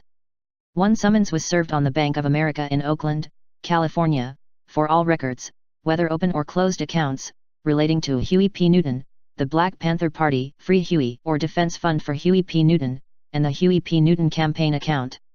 Another was issued to W. W. Norton and Company, Inc., in New York, for all books and records relating to the transcribed conversation between Newton and Harvard professor Eric H. Erickson, which conversation was published as a book entitled In Search of Common Ground. A third was served on Playboy Enterprises, Inc., in Chicago, Illinois, demanding all books and records pertaining to Huey P. Newton interview conducted by Mr. Lee Lockwood, including the transcript of the interview in its whole. 140 The tactic of serving third parties with summonses instead of the BPP directly made it more difficult for the party to assert any right to privacy of the records. Indeed, there was no legal obligation on those served with summonses even to notify the party. It learned of them either fortuitously or because those served communicated voluntarily with the party. In any event, in 1974, the BPP promptly challenged this practice of IRS in Federal District Court. 141 Though the lawsuit was ultimately dismissed without prejudice, only to be refiled in 1976 in Washington, D.C., as part of the party's omnibus civil rights lawsuit against numerous federal agencies, it had the immediate effect of deterring IRS from serving additional summonses on third parties possessing information about the party. 142 In addition to the serving of summonses on third parties, IRS also audited party leaders and contributors. Newton, for example, received formal notice of a tax deficiency assessment by IRS in the Alameda County Jail within 1 week of his return to the United States from Cuba in July 1977. 143 In fact, while Newton was temporarily incarcerated by immigration authorities in Toronto, Canada, en route from exile in Cuba, IRS considered obtaining a Canadian address for pursuit of a civil assessment action. 144 Discovery in the party's federal lawsuit shows that when police and the Alameda District Attorney searched Newton's residence after he had voluntarily turned himself into the police in connection with assault charges in 1974, the district attorney telephoned IRS agents, who came to Newton's home and examined his personal papers and files in the hope of finding some evidence of a tax violation. 145 No less than 4 IRS agents spent 6 hours in Newton's apartment with microfilm equipment, rummaging through his personal files searching for evidence of any crime for which he might be charged. The agents were so intent on obtaining a conviction against Newton on any grounds that they were careful to rationalize their search in internal memoranda in the event there were subsequent legal challenges to the admissibility of whatever evidence they might use for prosecution. It was my understanding that, if while executing a legal search, evidence of another crime is discovered, it would be permissible to seize it. Note, normally I would have copied such discovered evidence, but inasmuch as we were there and had been instructed by the police they did not want it copied, we were obliged not to.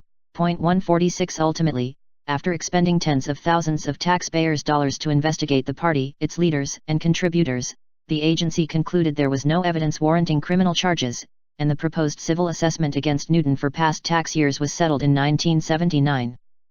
CIA. When the CIA was formed in 1947, the statute creating it, the National Security Act, provided that the agency shall have no police, subpoena, law enforcement powers, or internal security functions. 147 The Houston Plan, as already noted, proposed ignoring this injunction.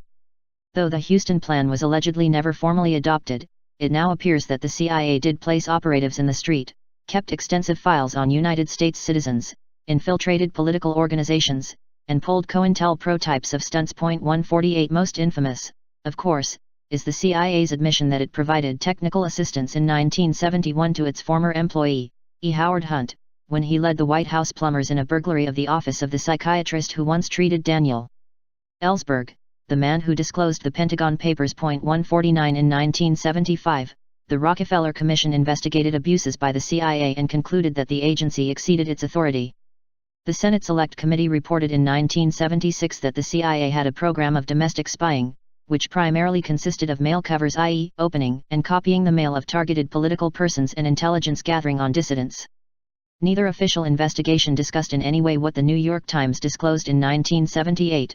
The CIA recruited American blacks in the late 1960s and early 1970s to spy on members of the Black Panther Party, both in the United States and in Africa. 150 Spying was not, however, solely for the purpose of gathering information about the party. One longtime CIA operative with direct knowledge of the spying said, however, that there was an additional goal in the case of the Black Panthers living abroad, to neutralize them, to try and get them in trouble with local authorities wherever they could. 151 The kinds of activities engaged in by the FBI to neutralize the party, as has been shown, span the gamut of illegal dirty tricks, not stopping even at murder. Direct evidence of CIA dirty tricks used against the Panthers is, however, sparse. Neither the Presidential Commission nor the Senate Committee revealed any information about tactics directed at the Panthers. Perhaps this was a cover-up in complicity with the committees, or maybe the CIA just acted as a law unto itself, unaccountable to Congress or the President in disclosing or explaining its actions. When the New York Times asked for an explanation of this hiatus in the government investigations, it was told by one former CIA official that the reason the committees didn't learn about these anti-Panther activities was because they didn't ask. We treated the Senate inquiry as an adversary proceeding. Had they asked, we would have dug out the answers. 152 Undoubtedly, the CIA possessed much incriminating information to dig out. When the BPP filed its federal civil rights lawsuit against, inter alia, the CIA in 1976, agency officials submitted affidavits to the court suggesting the extent of its recorded activities with respect to the party. Apart from cases where it is not possible to perform a record search, progress has been made in identifying several thousand documents relating to the Black Panther Party. 153 Another CIA official testified that certain portions of the party's discovery request can be addressed at the present time. This is being done. However, a significant proportion of documents recovered to date bear classification markings indicating that their contents include information which must be protected in the interests of national security. 154 Perhaps because the CIA equates national security with protection of its own image, the documents sought will never be revealed.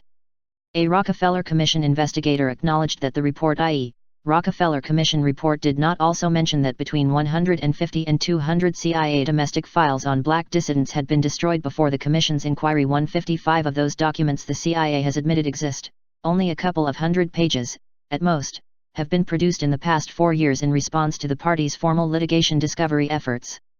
Many of these pages are replete with extensive whiteouts or blackouts, i.e., deletion of so-called classified material, and are, therefore, uninformative.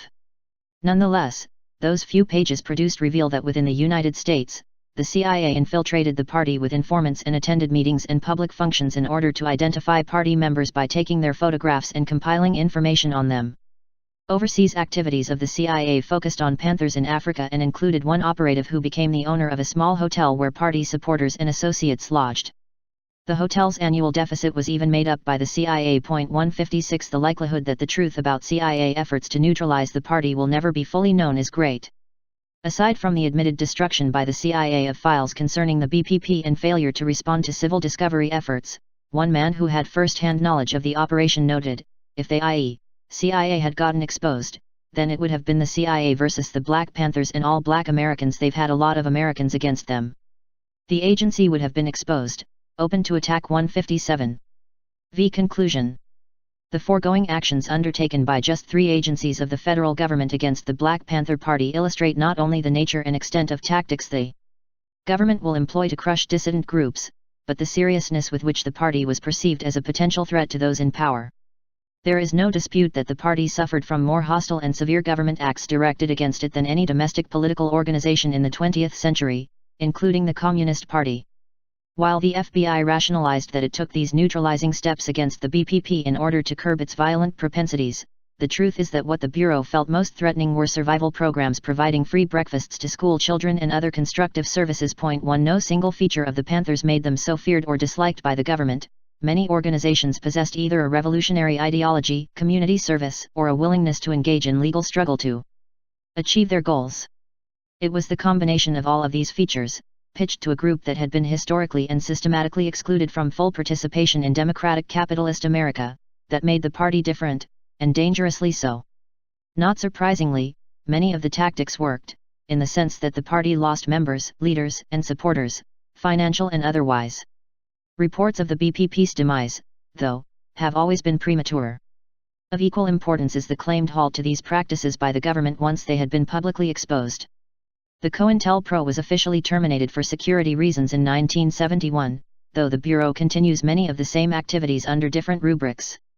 Instead of recanting the obvious abuses it engaged in, the FBI, through Director Clarence Kelly, proclaimed that for the FBI to have done less under the circumstances would have been an abdication of its responsibilities to the American people. A more apologetic tone was struck by the IRS when, on August 9, 1973, Commissioner Donald Alexander announced that the Special Service (SS) group would be abolished.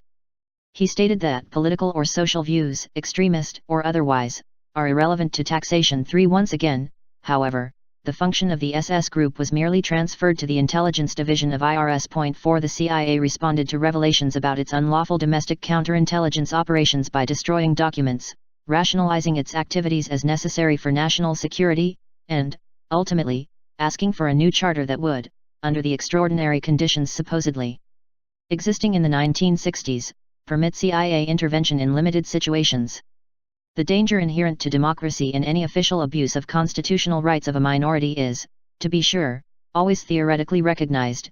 Getting racketeers on a VA Veterans Administration application is like getting civil rights workers for speeding, says Howard Glickstein, who was in the Civil Rights Division of the Department of Justice under Robert Kennedy.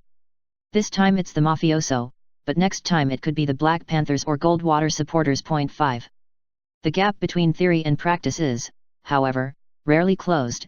Witness the history of American Indians, the Communist Party, and the Wobblies. 6 What closed this gap, and temporarily saved the party from political annihilation, was the publicly revealed expansion of some of these reprehensible tactics to traditionally accepted power groups and their leaders. This is, as an eminent constitutional scholar has noted, an almost inevitable result. The controls and apparatus necessary for the restriction of associational expression, investigations, files, informers, constant surveillance are incompatible with a free society. Restriction of associational expression is likely to become, in practice, an effort to suppress a whole social or political movement. History and experience warn us that such attempts are usually futile and merely tend to obscure the real grievances which society must, if it is to survive, face squarely and solve. 7 The veracity of the above observation is proved by the case history of the war against the Panthers. The original White House enemies list contained but a few names, and the SS group within IRS began by focusing on 22 organizations. Both were soon added to by the administration, and included liberals within the Republican Party as well as leaders of labor, business, academia, and, as the Watergate break-in revealed, even the Democratic National Headquarters. This transference of hostile and illegal government actions from organizations which pose fundamental challenge to the prevailing order to groups not ideologically at odds with democratic capitalism was certainly related to the period of the 1960s. The anti-war movement coalesced, or at least intersected and occasionally joined, with the civil rights, black community, and student movements to worry those who saw their role as maintaining the existing social order, and combating those who threaten that order. 8 Yet these circumstances are not so unique as to defy repetition or at least the perception of the same by federal law enforcement officers who look upon themselves as guardians of the status quo. 9 Should this happen, there is, as former Senator Sam Ervin acknowledged, no real assurance that these programs would not be resumed. 10 That the existing social order will be threatened again is certain. The real question is what will be the future results. Fear that these agencies would in fact be far more dangerous without some constraints than those groups and individuals they surveil has led to legislation and higher governmental discussion about the FBI, the CIA, and other intelligence agencies fostered by them. Revelations of extensive governmental misconduct in the Watergate affair, and widespread charges of illegal FBI and CIA spying on Americans in violation of law, existing charters, and the Constitution caused the U.S. Senate to establish a special select committee to study governmental operations with respect to intelligence activities in 1975. Prior to that time, White House administrations and the intelligence agencies had succeeded in stopping all attempts to create congressional intelligence committees to share oversight powers with the Appropriations and Armed Services Committee, which had only minimal supervision over the agencies. 11 The task of the Senate Select Committee, better known as the Church Committee after its chairman, Senator Frank Church of Idaho, was to determine the extent, if any, to which illegal, improper, or unethical activities were engaged in by the intelligence agencies. The Select Committee was also authorized to investigate specific charges of illegal domestic surveillance by the CIA, domestic intelligence and counterintelligence operations carried out against Americans by the FBI, and the origins and implementation of the Houston Plan. 12 When the Select Committee issued its final report on April 23, 1976, it had constructed a documented record of abuse that was far more extensive than that which was known or even imagined when the investigation began. We have seen segments of our government adopt tactics unworthy of a democracy and occasionally reminiscent of the tactics of totalitarian regimes. 13 Specifically criticizing the FBI COINTELPRO operation, the Select Committee said, the chief investigative branch of the federal government FBI, which was charged by law with investigating crimes and preventing criminal conduct, itself engaged in lawless tactics and responded to deep-seated social problems by fomenting violence and unrest. 14. After concluding its work, the Senate Select Committee unanimously recommended that Congress develop and enact a comprehensive intelligence charter to curb and control intelligence activities and create a body of statutory law that would prevent future intelligence abuses. The committee is not satisfied with the position that mere exposure of what has occurred in the past will prevent its recurrence.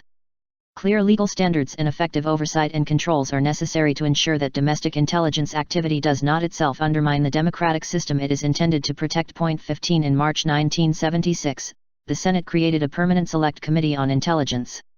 In February 1978, the committee introduced SB 2525, the National Intelligence Reorganization Act of 1978. In the House of Representatives, a counterpart bill, H.R. 11245, was introduced. SB 2525/H.R. 11245 included many of the Church Committee recommendations, but also contained numerous proposals at odds with those recommendations. For example, the legislation authorized the CIA to investigate Americans overseas under a non-criminal code of clandestine intelligence activity. It included powers to engage in certain COINTELPRO types of activities, including violations of law, and the use of counter-espionage to prevent violence. Although the bill established judicial warrants for wiretapping and break-ins, it authorized judges to issue warrants for intelligence break-ins in instances of less than probable cause to believe a crime had been or was about to be committed. 16. Following strong opposition from the intelligence agencies and their supporters in Congress, SB 2525/H.R. 11245 died at the end of 1978 and was not reintroduced in 1979. Then, on January 23, 1980, President Carter in his State of the Union message called for removing unwarranted restraints on the CIA. Describing the effect and importance of Carter's remark, David Wise, co-author of The Invisible Government and author of The American Police State, said, "In that brief moment, one could easily visualize the agency rising from the ashes of intelligence reform. The CIA's timing is flawless. In the present hawkish atmosphere in Washington, intelligence reform has become almost a dirty word, an X-rated idea whose time has come and probably gone. 17. On February 8, 1980, SB 2284/H.R. 6588, the National Intelligence Act of 1980, was introduced in Congress as the successor to the 1978 National Intelligence Reorganization and Reform Act. The name change was fitting because reform has been eliminated from major parts of the legislation. The new bill, 1. Authorized counterintelligence and counterterrorism investigations directed against Americans at home and abroad under non-criminal, broad standards. 2. Permitted the use of informants and undercover agents in groups suspected of criminal activity. 3. Authorized unspecified COINTELPRO techniques against any American suspected of participating in secret intelligence activity or who might threaten to engage in violent activity for political motive. 4. Established court warrants for national security mail opening and physical searches in the United States directed at Americans, under guidelines of less than probable cause to believe a crime is involved and without requiring notice to the person, S, or group, S, who are subjects of the search. 5. Failed to provide a mechanism for citizens whose civil liberties have been violated to seek redress. 18. As did its predecessor, SB 2284/H.R. 6588 met opposition from the intelligence agencies, some members of Congress, and the Carter administration.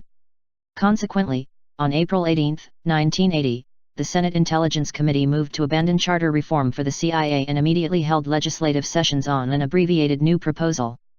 The committee said it would not hold hearings on the substitute for fear that any further debate would prevent the bill from being enacted this year. 19. The following day, April 19, the committee agreed to drop its previous demand for prior congressional notice of all CIA-covered operations. 20. The shortened SB 2284, which was described by some in the news media as a compromise, was approved by the Senate Intelligence Committee on May 8, 1980.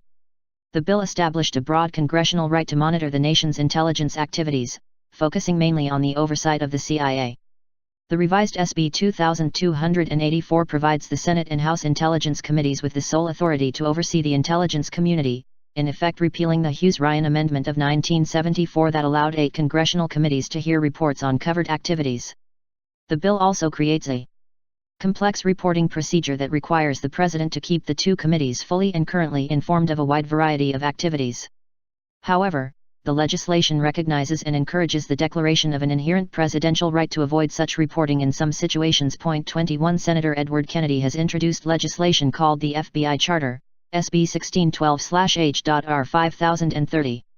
There is considerable debate by civil liberties groups as to whether SB 1612 will prevent future COINTELPRO types of actions by the FBI or whether it would, in fact, authorize the Bureau legally to carry out activities that were formerly illegal.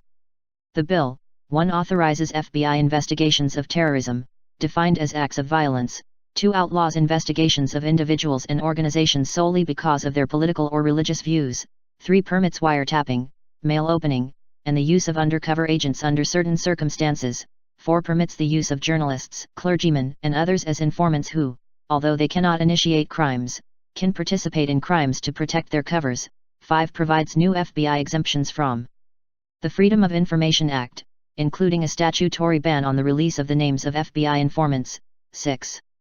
Permits increased access to credit and insurance records of citizens, without securing subpoenas, 7. Fails to provide a mechanism for citizens whose civil liberties have been violated to seek redress. Point 22 Due to the current 1980 presidential election campaign, no action has yet been taken on SB 1612/H.R. 5030. Lobbying efforts, however, continue, see, e.g., Appendix D. With the CIA unleashed and the possibility that the Kennedy bill, if enacted, will do the same for the FBI, it would seem that the actions described in this study by government agencies to destroy the Black Panther Party and other dissident groups may, in the future, become entrenched in the U.S. government. Tom Wicker has noted that the new CIA charter will more than ever make the agency into an invisible government. 23 Former CIA agent Philip Agree, who is now literally a man without a country because of his public revelations of illegal CIA activities, has uncovered the core of the problem surrounding CIA abuses, actions that can be equally applied to the FBI and other intelligence agencies. The main concern is not really with the CIA, but with the people who run the U.S. The CIA acts as their instrument. These are the people who run the multinational corporations, who own the banks, who control the traditional political process, the professionals who service all of them, and the military-industrial interlock. This relatively small group of people have a need for the CIA and what it's been doing over the years. And until changes occur in the U.S. in terms of political power and economic control, there will be a need for the CIA from the point of view of this small minority. Point 24 The philosopher George Santayana warned, those who cannot remember the past are condemned to repeat it. If illegal government abuses as have occurred in the past against the Black Panther Party and other dissident groups are legalized in the future, as now seems likely, the Western world will not be safe for democracy. End of dissertation. The following sections are the appendices at the end of Newton's dissertation. Appendix A, the 10-point program. 1. We want freedom. We want power to determine the destiny of our Black community. We believe that Black people will not be free until we are able to determine our own destiny. 2. We want full employment of our people. We believe that the federal government is responsible and obligated to give every man employment or a guaranteed income.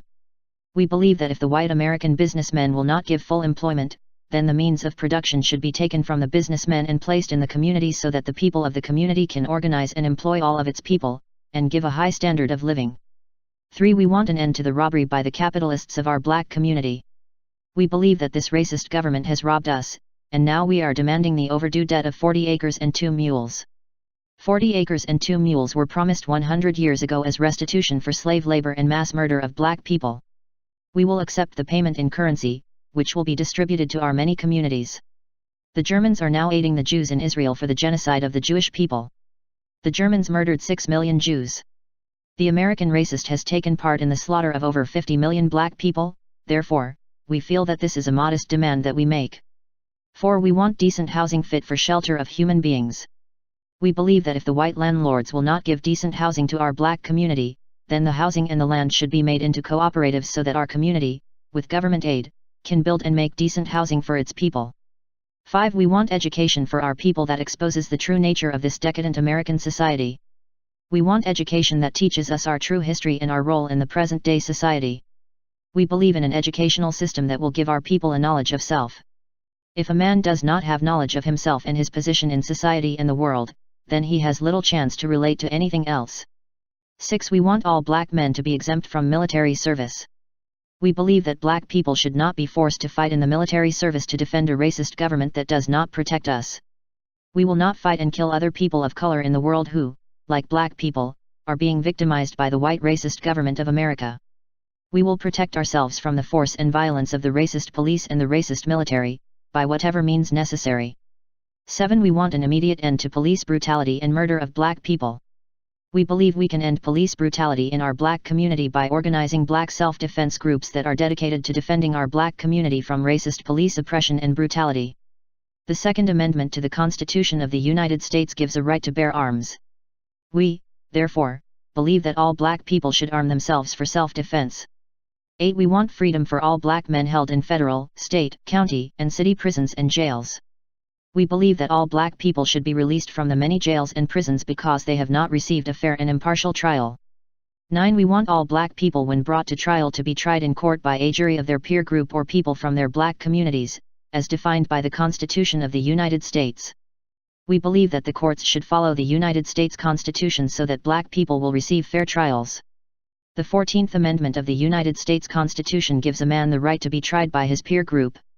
A peer is a person from a similar economic, social, religious, geographical, environmental, historical, and racial background. To do this, the court will be forced to select a jury from the black community from which the black defendant came. We have been, and are being, tried by all white juries that have no understanding of the average reasoning man of the black community. 10. We want land, bread, housing, education, clothing, justice, and peace. When, in the course of human events, it becomes necessary for one people to dissolve the political bands which have connected them with another, and to assume, among the powers of the earth, the separate and equal station to which the laws of nature and nature's God entitle them, a decent respect of the opinions of mankind requires that they should declare the causes which impel them to the separation. We hold these truths to be self-evident, that all men are created equal, that they are endowed by their Creator with certain unalienable rights, that among these are life, liberty, and the pursuit of happiness. That, to secure these rights, governments are instituted among men, deriving their just powers from the consent of the governed, that, whenever any form of government becomes destructive of these ends, it is the right of the people to alter or to abolish it, and to institute a new government, laying its foundation on such principles, and organizing its powers in such form, as to them shall seem most likely to affect their safety and happiness.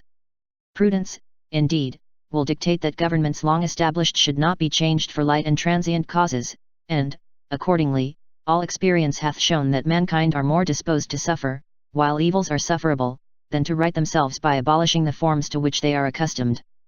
But, when a long train of abuses and usurpations, pursuing invariably the same object, evinces a design to reduce them under absolute despotism, it is their right, it is their duty, to throw off such government, and to provide new guards for their future security. Appendix B, the Black Panther Party Program, March 29, 1972 Platform. The Black Panther Party Program, March 29, 1972 Platform. 1. We want freedom. We want power to determine the destiny of our black and oppressed communities. We believe that black and oppressed people will not be free until we are able to determine our destinies in our own communities ourselves, by fully controlling all the institutions which exist in our communities. 2. We want full employment for our people. We believe that the federal government is responsible and obligated to give every person employment or a guaranteed income. We believe that if the American businessmen will not give full employment, then the technology and means of production should be taken from the businessmen and placed in the community so that the people of the community can organize and employ all of its people and give a high standard of living. 3. We want an end to the robbery by the capitalists of our black and oppressed communities. We believe that this racist government has robbed us and now we are demanding the overdue debt of 40 acres and 2 mules. 40 acres and 2 mules were promised 100 years ago as restitution for slave labor and mass murder of black people. We will accept the payment in currency which will be distributed to our many communities. The American racist has taken part in the slaughter of our 50 million black people. Therefore, we feel this is a modest demand that we make. 4. We want decent housing, fit for the shelter of human beings. We believe that if the landlords will not give decent housing to our black and oppressed communities, then housing and the land should be made into cooperatives that the people in our communities, with government aid, can build and make decent housing for the people.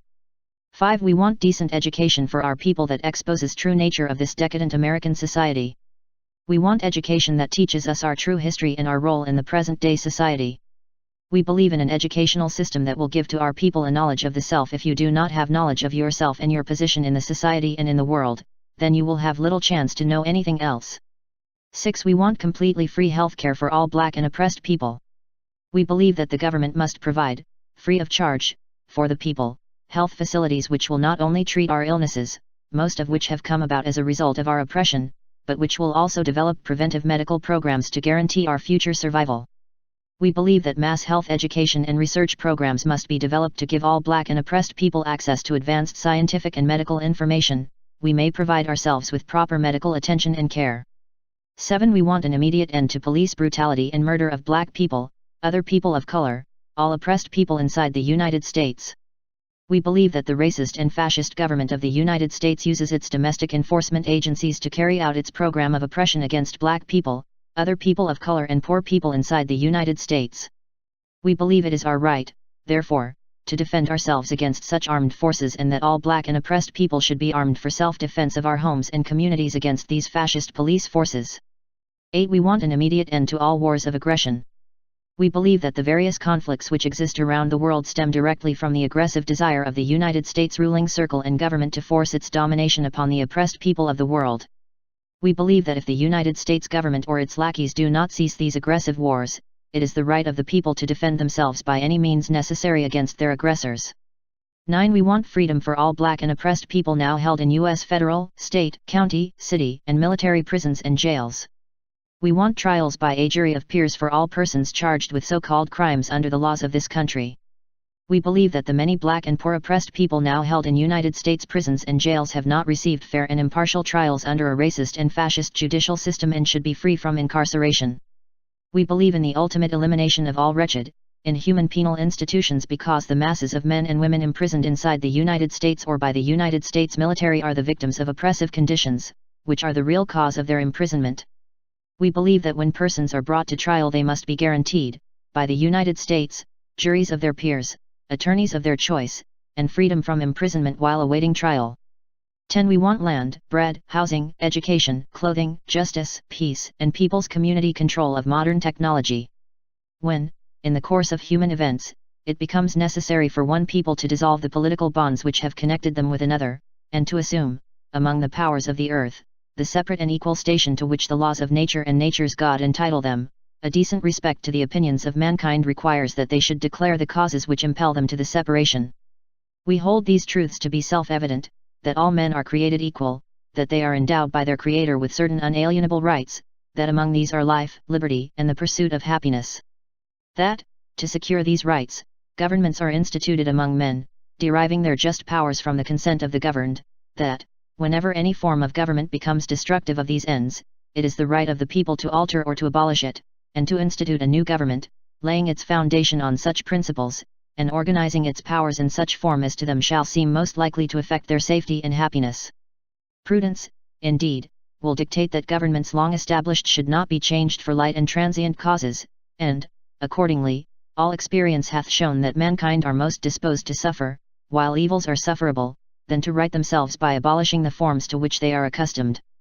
But, when a long train of abuses and usurpation, pursuing invariably the same object, evinces a design to reduce them under absolute despotism, their right, it is their duty, to throw off such government, and to provide new guards for their future security. Appendix C, on intercommunalism. We say that this technology can solve most of the material contradictions people face, that the material conditions exist that would allow the people of the world to develop a culture that is essentially human and would nurture those things that would allow the people to resolve contradictions in a way that would not cause the mutual slaughter of all of us. The development of such a culture would be revolutionary intercommunalism. Some communities have begun doing this. They have liberated their territories and have established provisional governments. We recognize them, and say that these governments represent the people of China, North Korea, the people in the liberated zones of South Vietnam, and the people in North Vietnam. We believe their examples should be followed, that the order of the day would not be reactionary intercommunalism, empire, but revolutionary intercommunalism. The people of the world, that is, must seize power from the small ruling circle and expropriate the expropriators, pull them down from their pinnacle and make them equals, and distribute the fruits of our labor that have been denied us in some equitable way. We know that the machinery to accomplish these tasks exists and we want access to it. Appendix D, Intelligence Lobbying Efforts. Albuquerque, New Mexico, December 4, 1979. The Honorable Senator Frank Church, Room 204, Senate Office Building, United States Senate, Washington, D.C. 20510. Dear Senator Church, as your records will disclose, I testified before your committee, and in addition was interrogated by members of the committee staff. All of this allegedly related to my past assignments, which deeply involved me in the operations of the FBI and CIA. I naturally have followed developments since the exposes of your committee, and I am making some observations which probably have come to your attention, and I am confident that they are shared by thousands of Americans who have participated in discharging responsibilities relating to the security of the U.S., but I doubt that you would have received the observations from anyone whose experience closely conformed to mine. I do not speak as an expert but as one whose day-to-day experiences gave me the opportunity to observe much not available to the average officer. One could have hoped that your examinations would have led to constructive improvement in the capabilities of U.S. intelligence and internal security agencies to cope with the threats in a nuclear age. I strongly emphasize nuclear age because that's what it is all about, and I really didn't see this as a major point of reference in your investigations. Apparently quality and/or need of intelligence was not a priority. As you know, your committee, with the additional outlet of the Freedom of Information Act, exposed leading to the dissemination of volumes of sensitive intelligence, literally tearing apart the operational effectiveness of agencies such as FBI and CIA, severely damaging morale, destroying the absolute need of cooperation from friendly governments, and above all providing the Soviet intelligence services with the gifts of the century.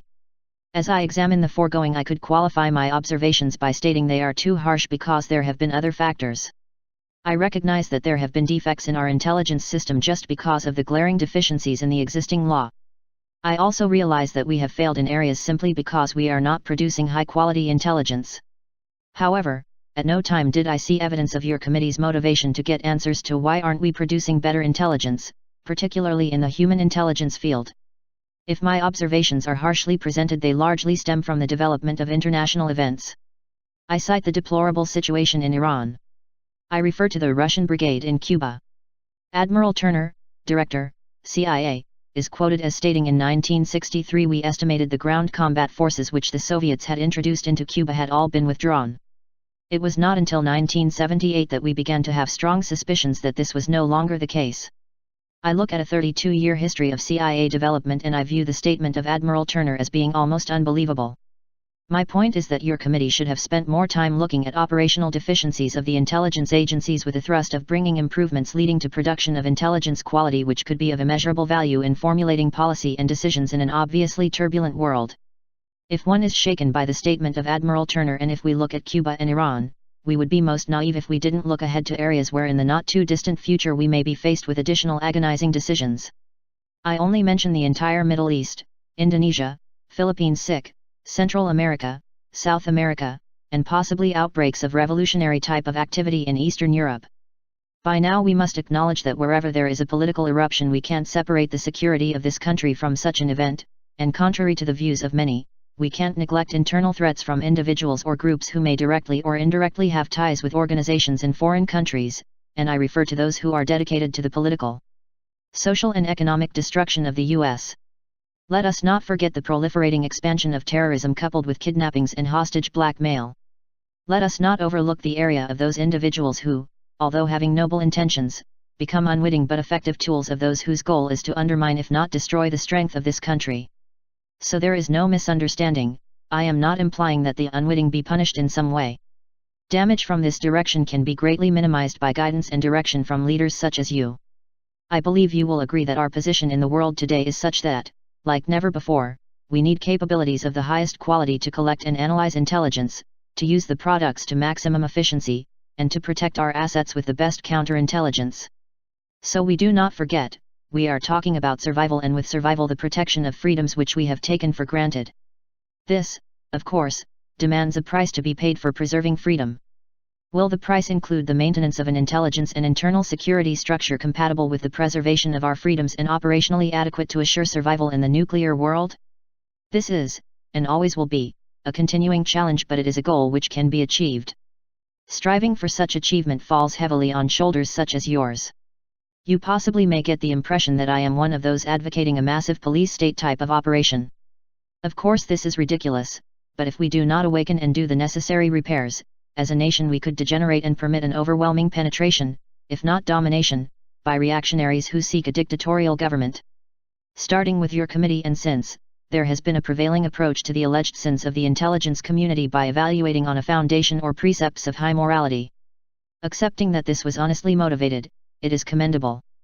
However, just the events of this year clearly establish that such an approach places us virtually in a dream world.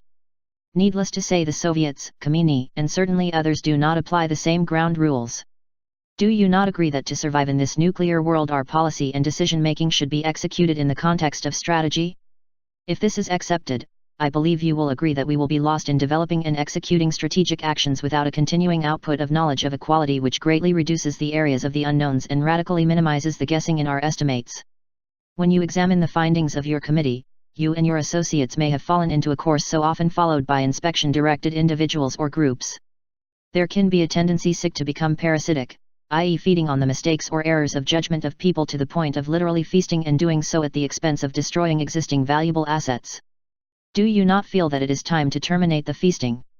It is possible that when your committee examined the operations of the FBI and CIA you encountered individuals such as myself who were heavily influenced by past history starting with Pearl Harbor. I do not know if anybody on your committee staff who spent any time reviewing the history of Soviet penetration of U.S. government and the U.S. society from the 20s through the 30s and 40s. Those were not fly-by-night Soviet operations. The penetrations were most extensive. We probably will never know the true extent of the damage because it was not until World War II and particularly after the war that we developed an assessment of the Soviet activity, and there still is a question, if we really identified all or most of the penetration. It is unfortunate that much of this has never been revealed to the public because of restrictions applied to sensitive data. The foregoing is being emphasized because the deterioration of our capabilities, the restrictions imposed on agencies such as the FBI and CIA, and the wide exposure to sensitive data from proliferating growth of congressional oversight, all provide a bonanza type of atmosphere for Soviet infiltration. It is true that the years gave the U.S. intelligence a high respect for Soviet recruitment of agents in foreign countries, for penetration of government agencies, for very skillful application of what we commonly refer to as covert action, and most importantly for the highest capability in the history of civilization in the utilization of deception. My message above might suggest that I, and others, may have exaggerated assessment of Soviet capabilities. This could be true if the U.S. today possessed a reliable assessment which, in any way, described a deterioration of Soviet intelligence, which depicted a severe breakdown in its capabilities, which reflected a significant change leading to a drastic minimization of direction against U.S. targets, which to any degree was abandoning clandestinity as an atmosphere for maintaining relations with foreign governments. I strongly doubt that in 1979 we have acceptable evidence to provide accurate evaluation of organization, identification of agents, planning, intentions, and decision-making. I doubt very much that we have the needed agent penetrations in Moscow. I doubt that our sophisticated technical coverage, admittedly productive and necessary, is producing the answers. We certainly do not have the benefit of public exposes or the revelations that might be surfaced in a free society. The point is, what do we really know when one thinks of plans and intentions? How can we know when it took us until 1978 when we began to have strong suspicions regarding Soviet combat forces in Cuba, 90 miles from our shores? If there is a theme of harshness in my communication, maybe it is needed, just as you undoubtedly felt when you initiated your investigations. Only now it would appear that there is a critical need for rebuilding. If the legislation currently being introduced to establish a charter is the answer, you can look forward to continuing intelligence disasters and to unmanageable internal security crises. I wish you would accept this as an appeal to seriously examine the state of our intelligence system, not concentrating on why certain operations were initiated but rather why don't we have a far greater capability to produce needed knowledge. Are you satisfied that the CIA, FBI, and other agencies can adequately provide the necessary security to this country operating under current restrictions and guidelines? Do you believe that we can cope with our adversaries in today's world without the knowledge which can only be acquired by a sophisticated intelligence system? I ask if you will give consideration to assessing the issue described above. If you are satisfied with our present state of capabilities, would you say so publicly? If not, would you take a public stand directed toward significant improvement? You, sir, because of your important position and responsibilities delegated to you, can provide a valuable service to our country in these very critical times. Sincerely. Sam J. Papich SJP/MW Security and Intelligence Fund Suite 500, 499, South Capitol STSW Washington, D.C. 20003 April 28, 1980. Dear none of the straw grasping that passes for decision-making in the government of the hour is more revealing of the collapse of reasoned purpose in the pursuit of national strategic interests than the administration's stubborn efforts to ram down the throat of a troubled Congress a bad charter allegedly intended to reform the national intelligence services. If the defeats and humiliations to which American defense and foreign policies have been subjected in Iran and Afghanistan, not to mention the contemptuous plucking of the American eagle's tail feathers now and shameful progress throughout the Caribbean and Central America, should have taught us anything, it is that no first-class nation can rightly expect to operate reliable foreign intelligence in a fishbowl. Yet in the face of these calamitous lessons President Carter and the strange company of left-wingers, neo-isolationists, and pacifists whom he stationed at the gateways into the national security formulation processes remain unconvinced. They are determined to hold the already gravely crippled intelligence functions, foreign and domestic, under too many of the damaging constraints imposed on the intelligence community in part by the President's own misguided directive of January 19, 1978, and further in part by the reckless exposure of intelligence operations under the Freedom of Information Act and the uncontrollable surveillance of the Congress. The straightforward purpose of this letter is to ask for your continued support in helping us turn the Congress back from this folly.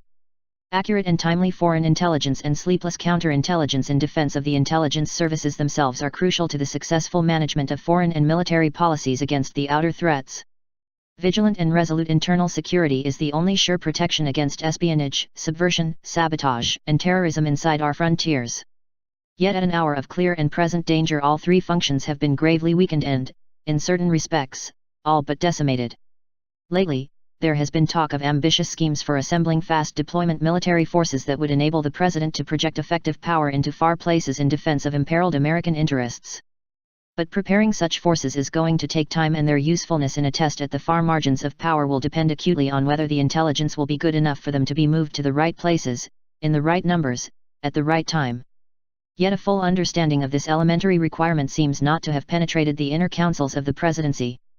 The ship of state gropes aimlessly in a fog of contradictions, but the men on the bridge are bent on blinding their own radar, stuffing the ears of their sonar gear and calling the lookouts down from their lofty posts. Let it be noted in fairness, as our fund has already done in its winter quarterly situation report, that the President and some of his more politically sensitive lieutenants have sensed the rising concern in the Congress over the magnitude of the Soviet threat. By way of compromise, they have loosened somewhat the more extreme controls which they intended to fasten on the Central Intelligence Agency and the Federal Bureau of Investigation when they first set out to write new charters for both agencies 2 years ago. But they are still driving hard toward their principal objectives. The new charters, if enacted in their present forms, will in fact put into law most of the stifling constraints sought by the American Civil Liberties Union, ACLU, and be the improvident, hand-wringing catalogue of the faults and failures of the intelligence service brought out in 1976 by the Senate Committee of Inquiry under the chairmanship of Senator Church of Idaho. No doubt some reform was called for. The CIA was not yet 3 decades old, hardly out of the apprenticeship stage as long-established foreign intelligence services measure their experience when Senator Church marked it as a prime target. In hindsight, the scattered misdeeds and misjudgments which he uncovered, though embarrassing enough, are seen to have hardly merited the sensationalism with which the press and opportunistic politicians exploited the products of Senator Frank Church's Snake River Valley evangelism. But there's no underestimating the damage that was done and the losses. You can number the failures in Afghanistan and Iran among the casualties sick. The pending prosecutions of the former senior executives in the FBI still cast a somber shadow over the FBI's reputation. But, as we advised our members in the Winter Situation Report, there has been some slight lightening on the otherwise dark horizon. Thanks to your past help, echoed by the courage and foresight of a number of influential senators who were determined to begin to repair the harm done to the CIA and the FBI, a bill co-sponsored by Senator Moynihan, D. New York, Senator Malcolm Wallop, R. Wyoming, and 5 others is now under active consideration by the upper house. This is a badly needed first step in unshackling the CIA. If enacted, it will basically exempt the CIA from the Freedom of Information Act, make it a crime to reveal the identity of intelligence agents, and repeal the Hughes-Ryan Amendment, a 1974 law which requires that all CIA-covered operations be reported to 8 congressional committees. This is a good bill. It is an essential step in restoring sanity and realism to the nation's intelligence functions. Its fate is of vital importance to you as a citizen. Help us get it passed by writing to your senators, insisting that they vote for it rather than the restrictive charter which the men around the president want. Sound counsel from an experienced source. There is another matter that we urge upon you. One of the most knowledgeable SIC intelligence officers in the service of the FBI since the onset of the Cold War is Mr. Sam Papich, who retired 10 years ago. He is a founding member of our fund. The other day, he sent to us a copy of a letter that he had mailed to Senator Church. The letter was sent in December. Mr. Papich waited a respectful interval for a reply. None came. The letter went unacknowledged. Mr. Papich decided the topic was too important to be allowed to lie fallow. He felt it was one that our membership should be made aware of. We are honored to pass it on to you to let you decide for yourself why Senator Church, who could act the tiger when the television cameras had him in their sights as an aspiring presidential candidate, found Sam Papich's letter too hot to handle. Sam Papich served the FBI for 30 years. He was an advisor to the Joint Chiefs of Staff and to the President's Foreign Intelligence Advisory Board.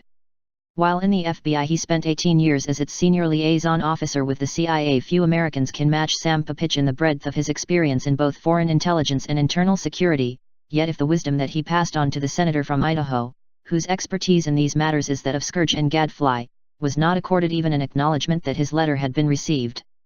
Good people in the CIA and the FBI, however resolute, cannot by reason of their vulnerability in career hierarchies, hope to stand off their political overlords for long.